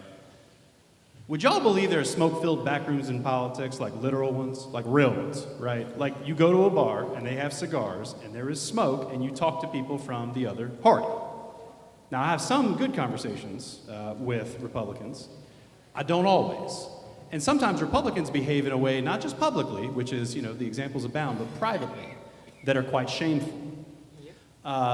There was a Republican senator in the state Senate who doxed his colleagues because they weren't MAGA enough. He put their cell phone numbers online and encouraged basically the mob to reach out and bother. Now the thing that made me upset, and I'm going to talk about what made me personally angry, is that his colleagues in the Republican majority continued to treat him like he was just chilling. Like they'd go to the ante room and they'd yuck it up with him where nobody can see, no cameras, right?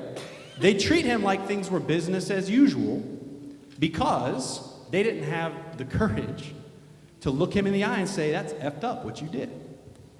We have to have the courage to look at our colleagues in the face and say, that's effed up what you did.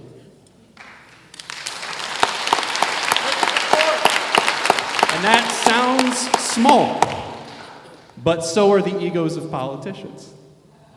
And it matters. I have a theory. My theory about why MTG runs wild and all these Congress people run wild and they think they can do and say anything and they'll ultimately make their bucks out of it, whether it's campaign bucks, private enrichment, whatever, is because when push comes to shove, they just want to be loved.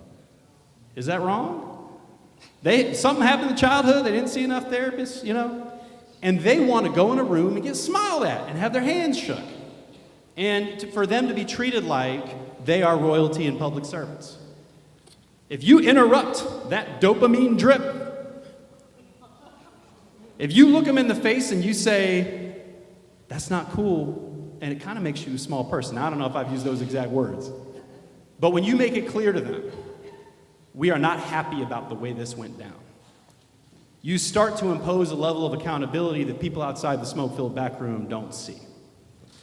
And it's my commitment to you, at least, that if somebody is going to run roughshod over basic human and civil rights, I may or may not have texted one of the top Republicans in Georgia and said, you don't want to play with this Musk stuff. Like, trust me, right? And that makes it awkward. Oh no, politicians who have to have awkward relationships because they're speaking the truth to each other. Oh no, right? So what I'm trying to say is that we have an obligation, a moral obligation, to disrupt politician solidarity on your behalf.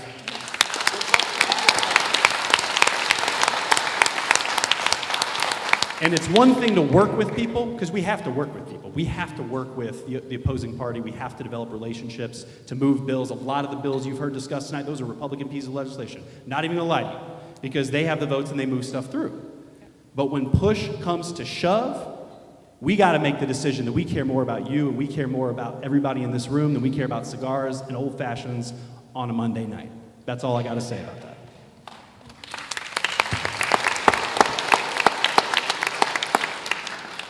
Tough follow-up. Glad I wrote my question down.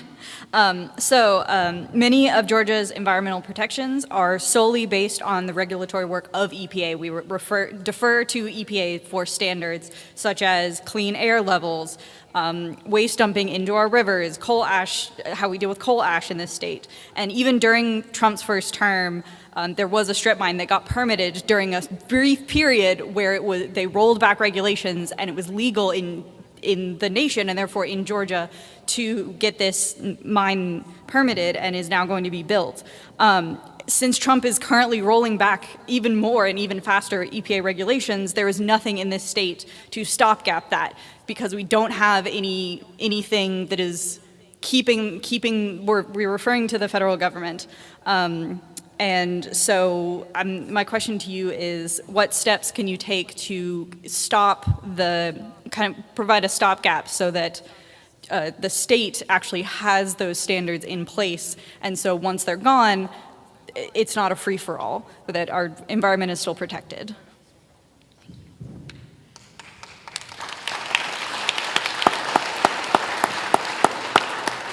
There's a theme kind of evolving in a lot of the questions tonight, which is how can the state assume responsibility for the things that we've relied on the federal government for? Because those are being changed and stripped away at really fast rates. So, in a way, we are also playing catch up, right? So here at the state, we are trying to think, okay, what is the policy that we might be able to make sure happens at the departmental level? What is the piece of legislation that we might have to write so that it can go in the law and be part of the Georgia Code? On many of these things, I think it's pressure points. And so, what are the policies that we need? What are the policies that are written into the department? And which are the ones that have just been like the gentleman's agreement, because this is what we do, and how do we make sure that those get firm in the policy as well? So that's the push-pull that I think we're all trying to negotiate right now to figure out in every single department, by the way. What are the things that we need to make sure that the state actually has written hard and fast versus relying on the federal government? So some of the answers that you're hearing from us tonight may not be specific enough for you yet, but no, that's because we're still trying to negotiate this shift that we are right now in the middle of. Same thing with dollars. So, we've got this huge surplus, but if they start to actually cut at the federal government the kind of dollars that they're talking about, that money that we have as a surplus, it ain't going that far. The Department of Public Health, as just one example, the Department of Public Health, you start cutting Medicaid, you start cutting all of the different kinds of research, you start cutting the maternal mortality work that's happening at the federal level. Do you realize that in Georgia, our Department of Public Health, the dollars that are provided there for services for us, it's 50% from the state, 50% from the federal government. The federal government portion is worth almost $1 billion alone. So the question is that we are grappling with alongside of you and trying to think forward really fast. How much can the state absorb if we need to? I'll be honest with you, I wouldn't be surprised if we get called back into a special session at some point this year if any of these federal cuts really start to happen in big, huge numbers, because our budget that we just passed is reliant also on federal dollars. Wait till there's a federal emergency. Say it again. Wait till there's a federal emergency and you're experiencing what's happening in Arkansas, where they have to beg, borrow, and plead for FEMA assistance. Georgia's not unsusceptible to hurricanes and other natural disasters. 100% right. And we are not unsusceptible to that, and we just experienced last fall a devastating hurricane that we are still trying to recover from right now. So it's true, but that's what you're hearing. You're hearing us also saying to you, we're trying to negotiate some of these changes because this is new. This is a brand new world that we're not accustomed to having to be in, and what you're feeling, we're feeling, and we are trying to figure out the tools that we have to make sure that our Georgia departments are still going to do the right things and be doing the right things by all of us.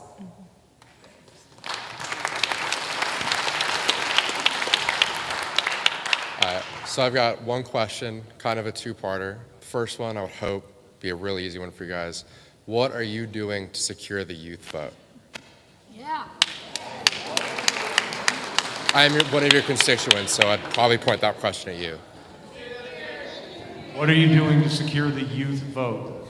tell you what I'm thinking and not ask 10 DC consultants before I open my mouth every time I talk. I mean, that's the clearest answer I've got. You know, Donald Trump codes as authentic, but he's in reality just has no filter, and he's a narcissist, so everything he says comes out like, this is the best, believe me, right?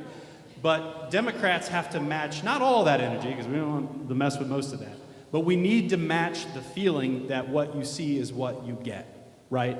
How many politicians have y'all seen? You know, the campaigns are littered with the politicians who focus group everything they say.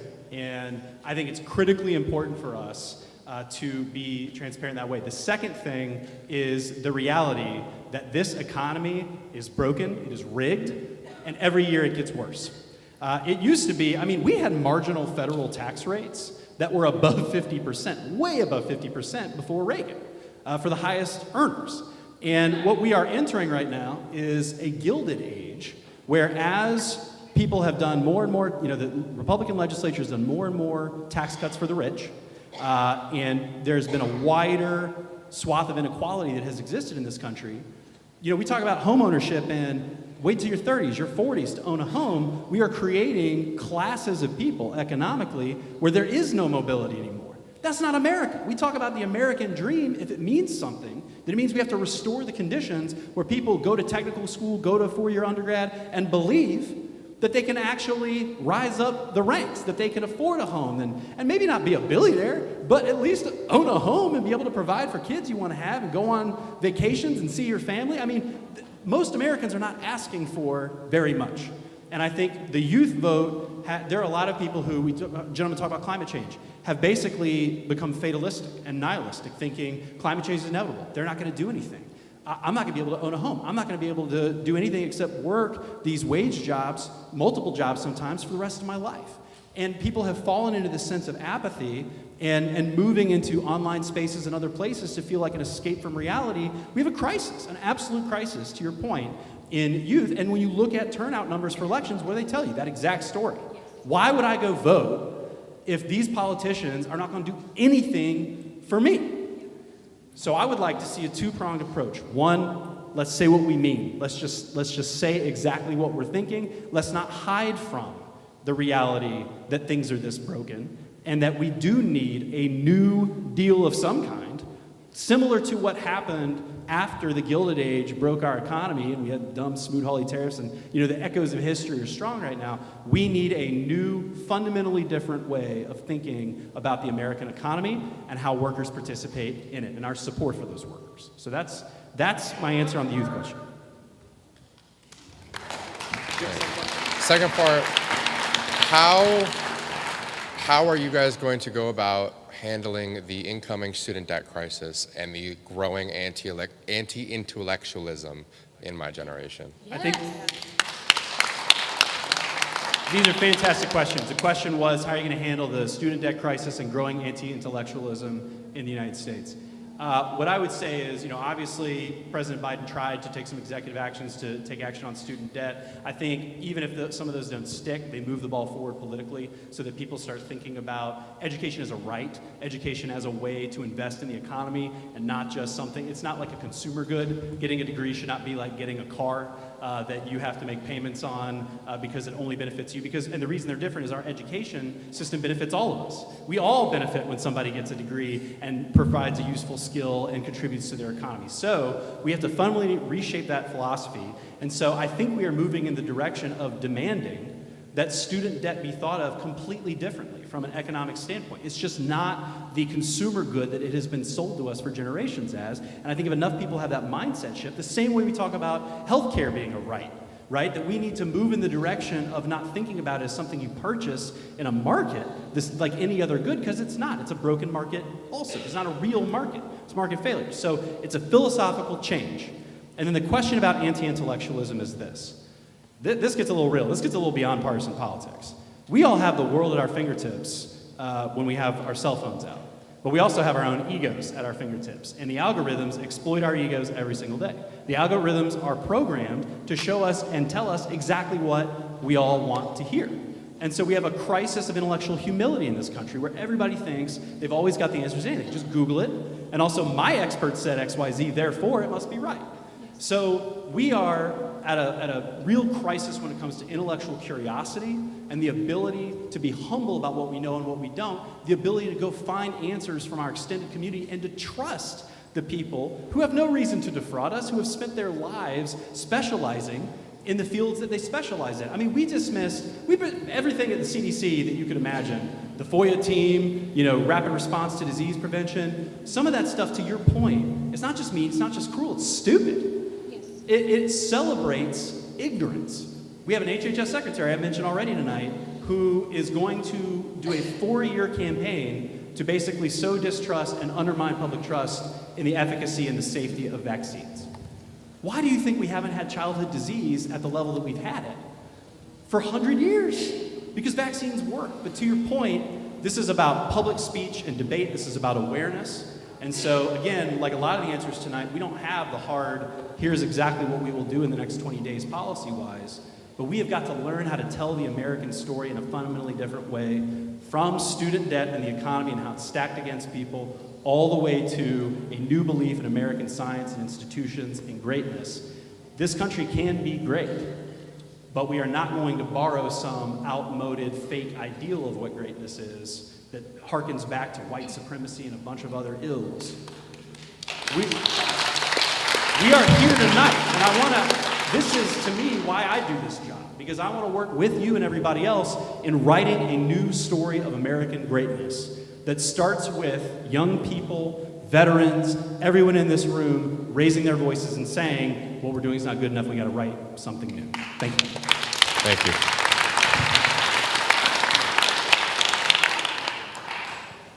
Hi.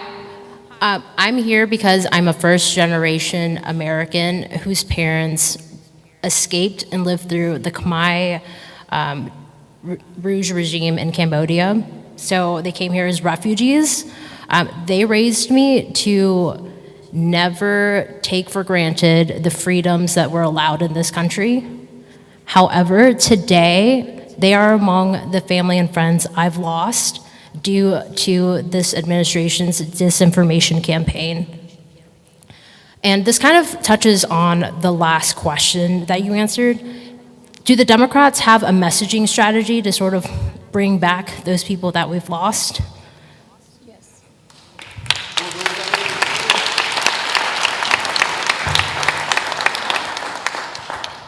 So I think it does go back to the last question, and what we need to be doing is meeting people where they are. And we're not doing that. This last election, Democrats ignored podcasts. They ignored a lot of the TikTok authentic conversations, and everything was scripted. And because everything was scripted, people felt like we were not being authentic. Because we weren't communicating to people in language, they were being fed messages, disinformation, lies, and they fell for it. To your point, this last Saturday, I was with members of the Ethiopian community, and they told me that in this past election, some of their family members voted for Trump simply because they were receiving digital advertisements on Facebook that were in their language telling lies about what Democrats were doing, and that those same family members did not hear anything from Democrats. We need to meet people where they are. And if we are truly a diverse party like we claim we are, we need to be speaking to people on the platforms that they visit, including young people. We need to make sure that we're talking to people authentically in their native language about our priorities, which is ultimately working families, it's the economy, it's keeping money and growing the money that's in your pockets. They need to hear that from us, directly from us. So at the end of the day, we have to communicate with people plainly, with common sense, where they actually live, where they actually go to visit, and oftentimes that's on the phone, on the radio, watching TV. And I think in the last couple of cycles, Democrats have given up on that, which is why we're starting to be the party of the elites. That's what we were labeled as in this last election. And we need to get away from that. We need to go back to meeting people where they are.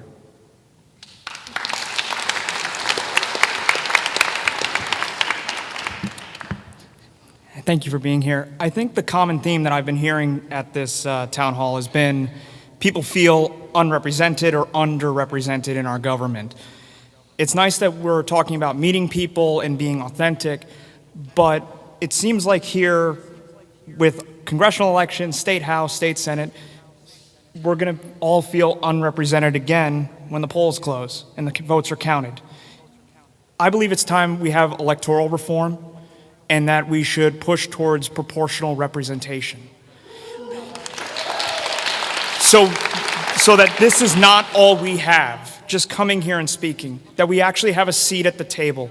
Would you support electoral reform in the state of Georgia and eventually the federal government?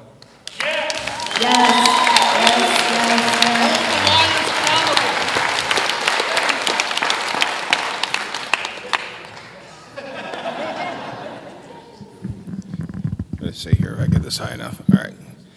Nope. That's better. Good evening. So I have quite literally sat on this side where y'all four are sitting at before. And so I know that you get inundated with 100 million issues. And I was in the same, like, how do you answer every single issue? But there's one, and I'm kind of a little distressed. I haven't really heard any real big talk about it, especially considering that the Labor Council was a host. And I am not a plant for Sandra, but I am a delegate for the Labor Council. I'm not sure if y'all, first of all, back it up. I am an officer for the IBEW, Local 613. I am a treasurer, or the treasurer. I don't think y'all quite understand or know, but we did an analysis. 60%, 6 with a 0, of our members voted for a man that terminated project labor agreements within the first 2 months. I can tell you as a rank and file member that's out in the field every day, as a steward, that the biggest question or comment is, what are we getting out of the Democrats for our contributions? Because we, by and large, contribute to the Democratic Party. Not everyone, but by and large, and I can attest to that because I've signed the checks. And Josh, that's where I first met you in 2018, was in my building. So labor is not party exclusive. So what are we, and I say that me as well as a party member, what are we all doing to espouse labor? Because a lot of these issues of not being able to afford housing, not being able to afford child care, would be better if we codified labor rights, if we codified minimum wage. Minimum wage in Georgia, by the way, is $5.15 an hour. And I can say that when I did run, that I got a lot of votes in support on other side of the aisle as well, even flipped the precinct in Forsyth, because I talked about labor issues and how do we make it an actual better environment for the workers. So that's kind of, I guess, circling back to what is the question is, what are you all doing in the assembly to protect workers, enhance workers, and make this not just, as Brian Kemp calls it, the state for business, but the state for workers?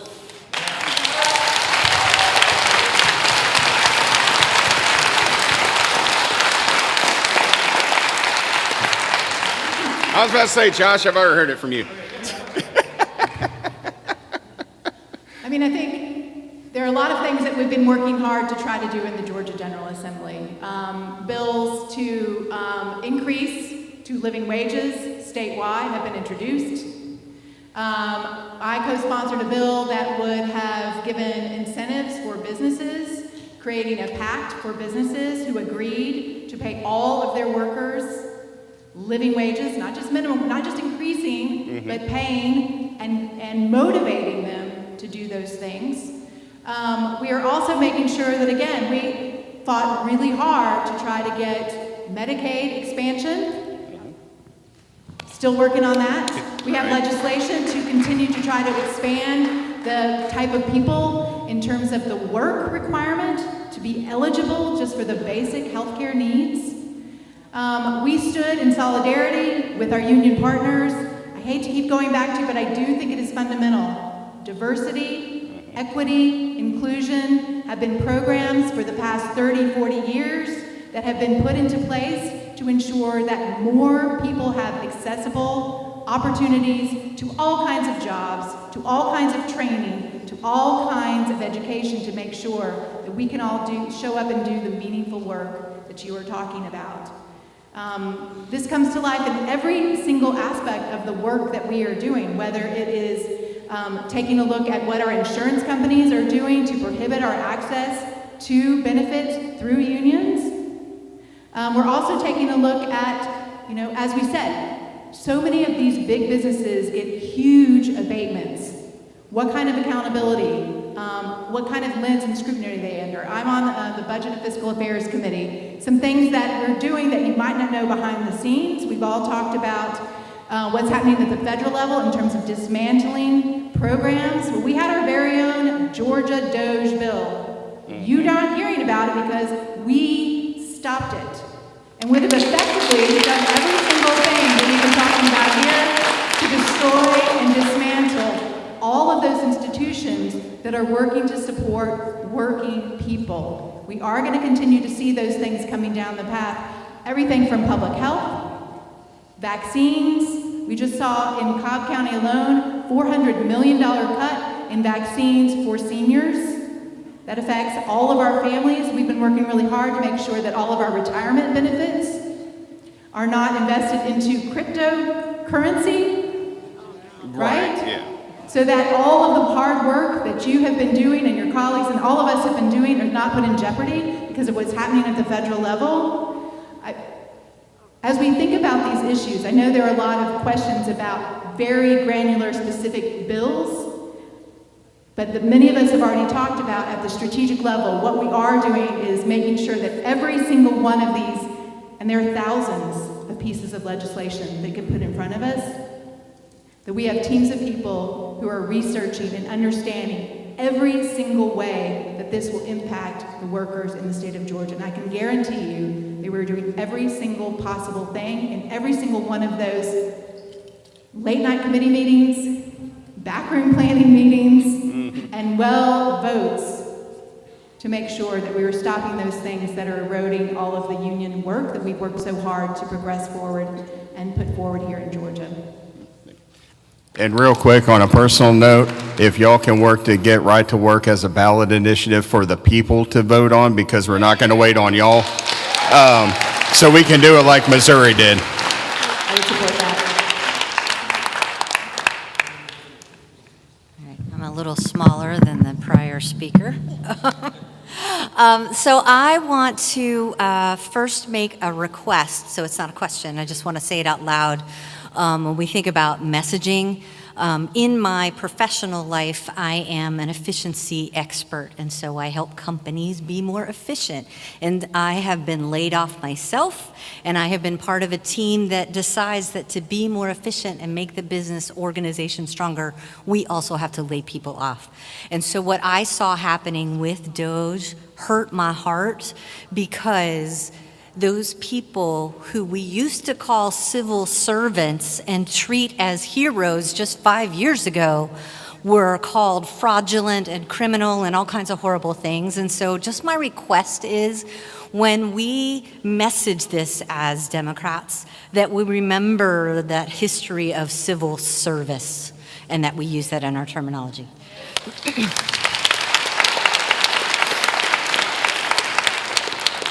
And my question comes with a little bit of a reminder. I grew up here in Georgia, born and bred, like we used to say, like a horse or something. But I remember when we worked together when we had people on different sides of an issue. And since I'm in a church, I'm going to say we lived that iron sharpens iron verse from the Bible, where we ended up with something much better.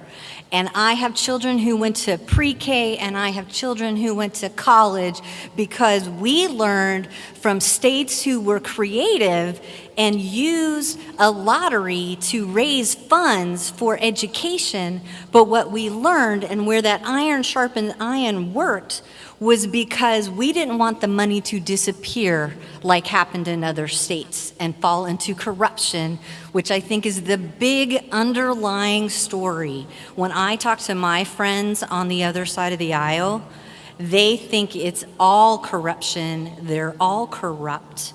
And so my question is, how do we build on that legacy of Georgians who figured out how to build an apparatus that lived beyond that representative, lived beyond that governor, that stayed in place and kept accountability in place for this money that y'all are talking about that we're gonna spend, or that maybe we need to be creative to solve some of these problems? How do we have a structure, maybe you already have one and I'm just not aware of it. How do we have that structure that keeps the transparency 10 years from now? Oh. Got him. Well, go ahead, since I was just talking. I mean, one of the things that we talked about when I opened up, right, was this parity.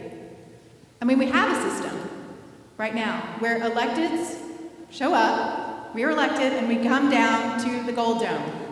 And we fully expect, this is only my 3rd year, I fully expected that I would have an equal seat at every table, that my voice would be heard, that I would be able to collaborate with my colleagues.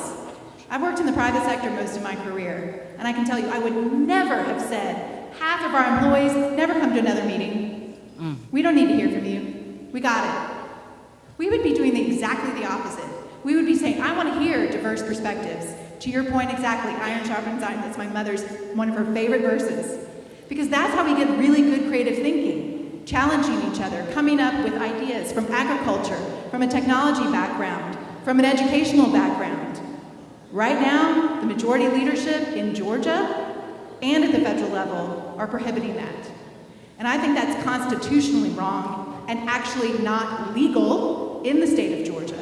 We were elected to serve on these committees with equal representation as our colleagues, and that is not happening. I think the ability for all of us to come up with strategic, we have all the resources we need in Georgia. We've got all the money we need, we've got all the talent we need to solve every single one of these basic problems.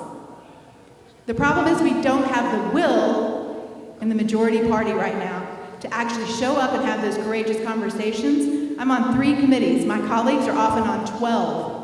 They can't be in all those meetings. It's just a waste of resources to start with, but it's also a depression of your voices. So I'm going to ask you to all call the Speaker of the House, call every committee chairman, ask for parity. Why not? Give us a chance. Give us a chance. Why aren't we challenging it in court then?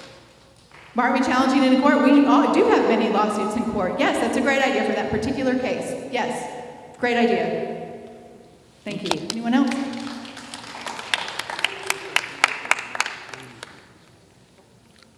Good evening, everyone. Thanks for coming today. Since Barry is missing, we don't know where he is. He doesn't even come to this office here. So we really appreciate you guys coming all the way to Woodstock. And my question to you guys is, we all know we are in a housing crisis, right? All over the country. But as our representatives, what are you doing so the local Georgia counties and cities can address it? And healthcare is another thing. What are you guys doing in order to get healthcare easy for people, as well as infrastructure? You know, we are lacking infrastructure. Our county governments and city governments are not doing anything about affordable housing. They want to maintain the status quo, and that's not simply acceptable. And our first responders don't even live, more than 90% of our first responders live in a different county. This is not acceptable. What can you all do to put more pressure from the state level so the counties and cities do real work and not do work for the big businesses. Thank you. So we've been, see y'all back at the Capitol, Representatives. We have a lot of issues where the numbers and the math on who's in the majority and who's minority really hit hard. This is one of the hardest, right? Because at the end of the day, political will is expressed through two types of changes of policy. One is funding through the budget, and the other one is rules, right? Who can or can't do certain things or allowing people to do certain things. So a lot of the time, if a local government is not creating enough affordable housing, we are not in much of a position to force them to do anything. And in fact, what the majority right now, Republicans have been trying to do, is try to address an affordable housing issue by preempting, well, they call it affordable housing issue, but they want to preempt local governments and say, if people want to build entire neighborhoods that are just based on, build to rent or rentals of single family homes, local government can't do anything to stop them, right? So right now we actually are moving the wrong direction, which is state preemption to limit the local government's tools in trying to address affordable housing. I can only tell you an anecdote from my experience. In 2018, when I got elected to the State House for the first time, in 2019, there was a movement to basically take eminent domain and move through a bunch of apartment complexes already existing in Sandy Springs to put up new greenway or new park space. So it's going to displace hundreds of legacy residents who already, luckily enough, had access to affordable housing. Well, I couldn't stop the city council because I'm not elected to the city council. I didn't have a majority on the city council. What I did do is I dropped a piece of legislation at the state level that would have prohibited local governments from slashing through existing affordable housing. And I tried to create a narrative around that. A lot of what we do is storytelling. I mean, what we do is we shine light on something, speak truth to power and say, this is what's happening. Did you know that we already have affordable housing? We're doing our best to protect it. That puts political pressure on. To answer your question directly, where then if the city council, and you're working with nonprofit stakeholders, again, there's lawyers, there's nonprofits, we're all working together to help create and foster these narratives, and guess what?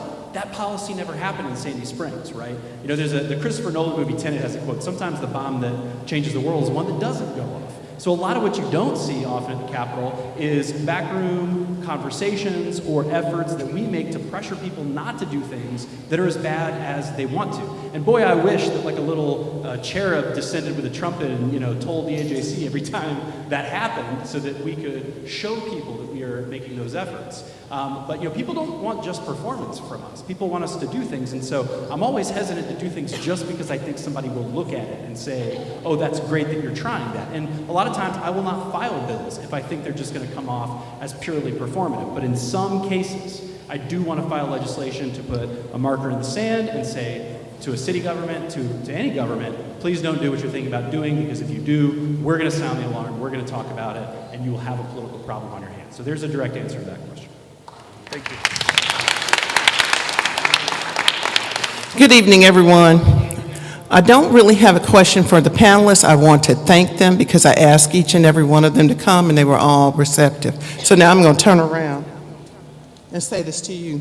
Can you all hear me?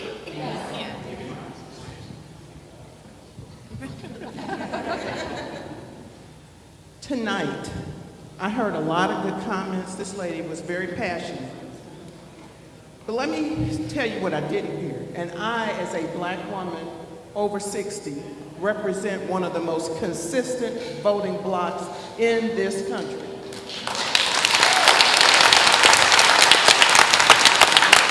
Thank you. But here's the frustration. We had, and I believe when they saw me in line, they got up to leave. They're standing right back there. Jordan Ridley and Charlize Bird are the people that vote against our best interest. Yes. And I didn't hear not one person. There was a little lady over here. Wait, I called them out. She's my representative. You did call her out. And here's my comment, because I was in tears when I heard you speak.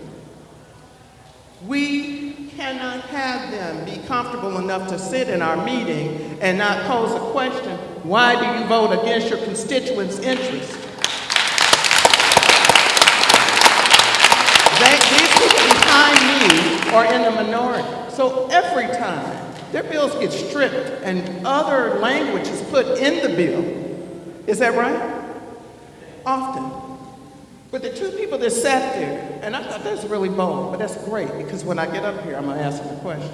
But then they left. I think they're out there talking to a reporter. We have to not give people a pass. The same thing that we accused everyone of, or, you know, did you guys do what you're supposed to do? Why didn't you fight it?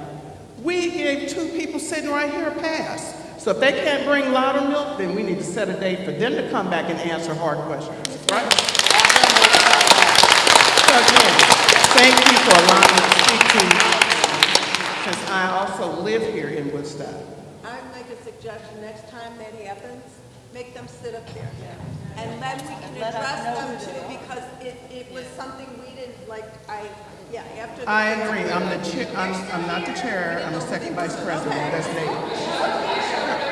But we need to invite them back. And I think Essence, you would be in agreement with that, wouldn't you? Okay.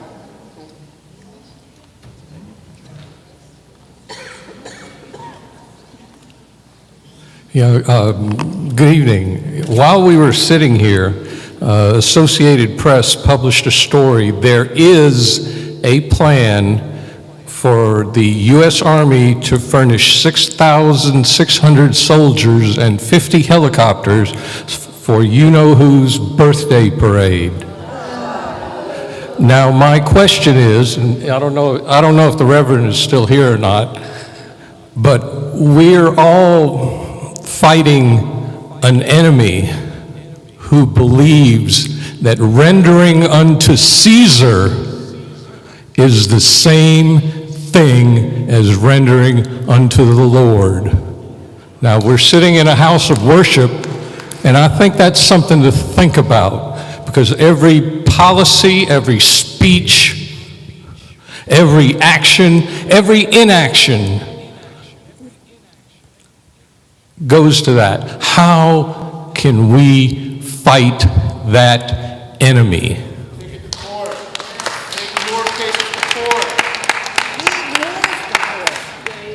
Our state court. Well, I think legally, absolutely, and we should be doing all channels of protection and defense now. But I would also say every single one of us in our lives, if you haven't experienced it yet, you will shortly. In your role as a boss, your role as a teacher, my role as a legislator, my other job, a role as a consultant, you're going to be asked, hey, give me your notebook. I need to take out that DEI training materials. What are you going to do? No. Are we ready? Every single one of us to say no. I'm going to say no. Are we ready? Are we ready? And are we ready? Because that's what we need to do. When you stand up in our church and say, when you... But we're asking that from you. That's what we're doing too. That's what we're doing every single day. I can tell you, we have members who have been arrested. We are showing up. If you haven't seen me at a protest, it's just that we haven't been to the same ones. But I am there. We're all there. We've stood with the unions multiple times. I've stood with every organization that I am aware of. Several people were here, they've all been leaving, multiple groups. We're doing those things. In our role as legislators, we're also trying to take all the legislative actions that we can to try to fend off and defend our democracy every single day. I can tell you, our jobs are part-time. We don't have staff at the state level. I share an admin with 7 other legislators. I have a full-time job and families, just like everyone in this room. But there are people in this room who know me. We are talking, thinking, meeting, calling, almost 24/7. There is not a minute where we're not thinking about what's happening in our democracy and every single tool. We don't have all the answers.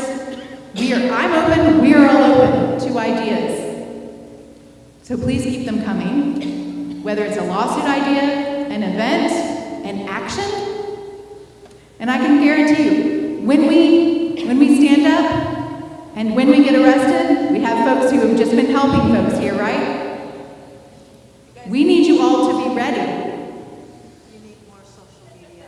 That's what they do. Marjorie Taylor Greene on all kinds of stuff. You guys need that. Call them out for the liars that they are on social media. Can we please limit the calls from the audience? Yes, I personally have tried to be as truthful and consistent, have a strong social media presence, but I welcome support to make it even stronger, more vibrant. We'll continue to be open to all of the choices, but my main point is that every single one of us, it is happening at the legislative level, but because those levers of power are almost non-existent, we also have to be identifying the places in our everyday lives. Are you telling your spouse no? Are you telling your children? When your children go to KSU, in my district, and they talk about ending black studies and philosophy and technology, what was the first thing that I did? Call the president's office of KSU. Ask for the information. Ask for a meeting. We are doing that all day, every day, and we will keep doing it. And I will guarantee you, we are not tired, we will not waver, and we will not stop from this work at all. We're just getting started with what we're doing. Let us be your army then. You can't do it by yourself and you have no staff. Ask us. Let us That's know. right. We are asking you. Thank you. Yes. Hi. What can we do and what can you do to help us release Mahendra Patel? He is in either the Ackworth or Cobb County Jail for the past 2 months, and District Attorney Sonia Allen, her office, refuses to give him a consent bond. What can we do to move the needle on that and get him movement to get him released? He's innocent. There's footage. If you're not familiar. Are you talking about Ackworth? Yeah. Okay. So it is vitally important that we balance two things. And one of them is speaking up, as we have said, is so vitally important. If there's creepy authoritarianism, whatever, whether it appears in a benign form, if protest is starting to be criminalized, that's something we need to be talking about. I have personally spoken up a lot when I have the facts about what happens at a protest to basically say this should not be the new normal, that people are charging people with RICO, because they attended a protest or something like that. The thing we have to balance it with is knowing the circumstances, having the bandwidth, all of the above, right? And as you all know, there are a million fires happening right now. And this is the first I'm hearing this person's name. I know that there were protesters arrested at Marjorie Taylor Greene's congressional. No, this is actually separate. I thought you said Ackworth. This man. Okay. So you see exactly my point. So I'm glad to be educated about it, but I'll let Rep. Campbell handle it. That's your district, isn't it? It is my district. I'm reaching out to the district attorney. I reached out for meetings with the mayor and the chief of police. Those are the things that we're doing. We're working with the Cobb Democratic Party. I see Essence in line there, asking for help and getting multiple people to call attention to what has happened. The video did just come out, I think, last week. It's been out for more than 2 weeks. Yeah. Last week, 2 weeks, yes. 2 weeks. That's right. Why isn't Carolyn Miller under arrest for filing a fraudulent police report? Period. Why isn't she the one that's in trouble for doing this, not once, but twice? I don't know the answer to those questions, but those are the questions that we're asking. Looking at the footage, asking the people that are making those decisions. That is not the jurisdiction that I personally have, but I am asking those questions, and we are going to continue to try to amplify and elevate and get answers to that. Absolutely.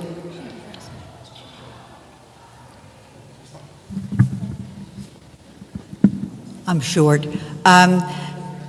This is a Georgia only, not related to our national horror at the moment, so please bear with me. I am a CASA, court-appointed special advocate for foster children. I don't know how many people are aware, but the Department of Children and Family Services, DFACS, is county-based. Even though there's a statewide, it is county-based. And what that results in, if a family, I've got a case right now, if a family abuses a child in Whitfield, comes under the aegis notice of DFACS in Whitfield, they bounce counties. They go to Murray. They have no record in Murray. I have a case, children have been abused for 10 years because these families bounced counties and the DFACS of the different counties don't coordinate and don't work together. What, is that anything that you can deal with? Is that anything you can make a change to? Because it seems ludicrous.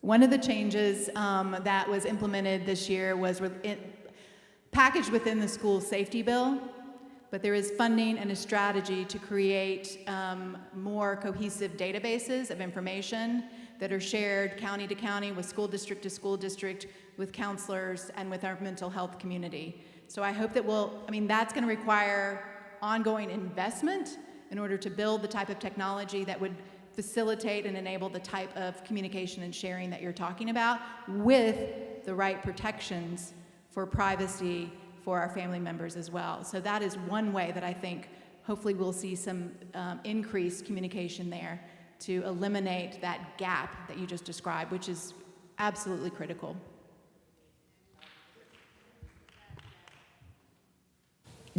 We know it is DFACS, the Department of Family and Children Services, but it is strictly county-based, and they don't coordinate. So anything you can do that'd be great. And most of our healthcare, most of our services are very fragmented in Georgia. So if we had leadership at the governor's level, and they were interested in a long-range strategic plan, I think there were a lot of resources and technology we could bring to bear to make all of our systems significantly more effective, and stop hoarding our money and reinvest that money into services that make sure that we're utilizing the best tools and resources we can. And I just want to quickly add that what we are witnessing in response to your question is the result of disinvestment in our children and our families in this state. And that's happened under Republican leadership over the last 2 decades. And that's why we're seeing DFACS in our foster system and every other system that deals with children and families break down in this state. They claim to be pro-life, yet they are not supporting the life that is right here in this state. So mine's on a question. I am Essence Johnson. I'm the chair of the Cobb County Democratic Committee. And one, to see you guys up here and taking hard questions is not easy. But what I will say to the audience is pour into these electeds. You have questions, they gave great answers, but it takes work, right? I mean, they're part-time. I mean, what they make does not equal what they do, right? Pour into your committees. We are volunteers, and I was telling somebody I spend more time on this than I do my business. And it should, and you know what? Yes, yes. But in the same turn is we are angry, we are frustrated, we are pissed off, and we have every right to be. But what we got to do is to take that anger and frustration and turn it into fuel to ensure that they have what they need, and we are their voices. Someone says, do social media. That's a full-time job. I have never done so much social media in my life until recently. Let's help them. Let's elevate them. And right now, we need to ensure that your neighbor, the teachers, the janitor, whoever has the facts, the truth. Because the propaganda up top is a propaganda, but if people know what is actually going on the ground and can hear your story needs to be told everywhere. Because your story is somebody else's story. That's what we have to do today. That's what we have to be. And those 2 Republicans up there, I agree with you. Call them out. Call them out. Do a call to action. That's all that we have at this point. Right there is our legislators. We have elections. We had the first partisan election of 2025 in Cobb County, and I had less than 3% of voters show up. That says something. And if we don't do something about it by using our voices, voter turnout is going to be at a record low. People are disengaged or fractured. We need to tell their stories of what they're doing. We need to bring them to the polls, and the best mouthpiece is your own. So I would implore you, get involved with the party. I'm Cobb, there's Bartow, there's Cherokee right there. Get involved, and then ask each and every one of these legislators up here, how can I help you help me?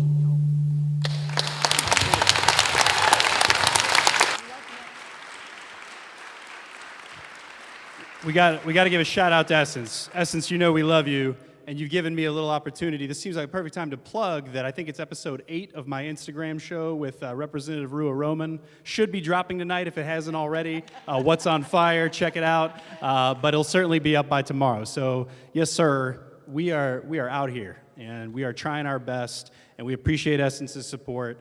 But more importantly, we want to have this conversation. We wouldn't be here till 9 if we didn't want to be plugged in with what you are thinking and saying, what you are worried about, and to address those fears and those questions directly. So in the absence of any other activity, I will say, speaking for myself, I don't know if they want to give me closing remarks, but we're super grateful y'all came out. This energizes us as much as it's for you.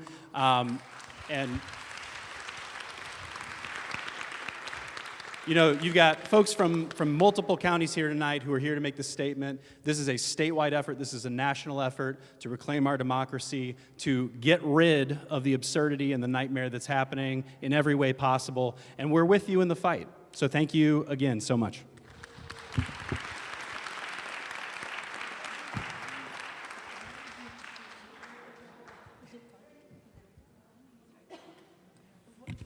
Hey guys, I just want to thank you so much for coming this evening. We are having an after party at Jekyll Island Brewing on the top floor in downtown Woodstock. So if you need a bite to eat or a stiff drink, I know I do, meet me there. I'll be there with a dirty martini in my hand. Thank you so much. Have a great night.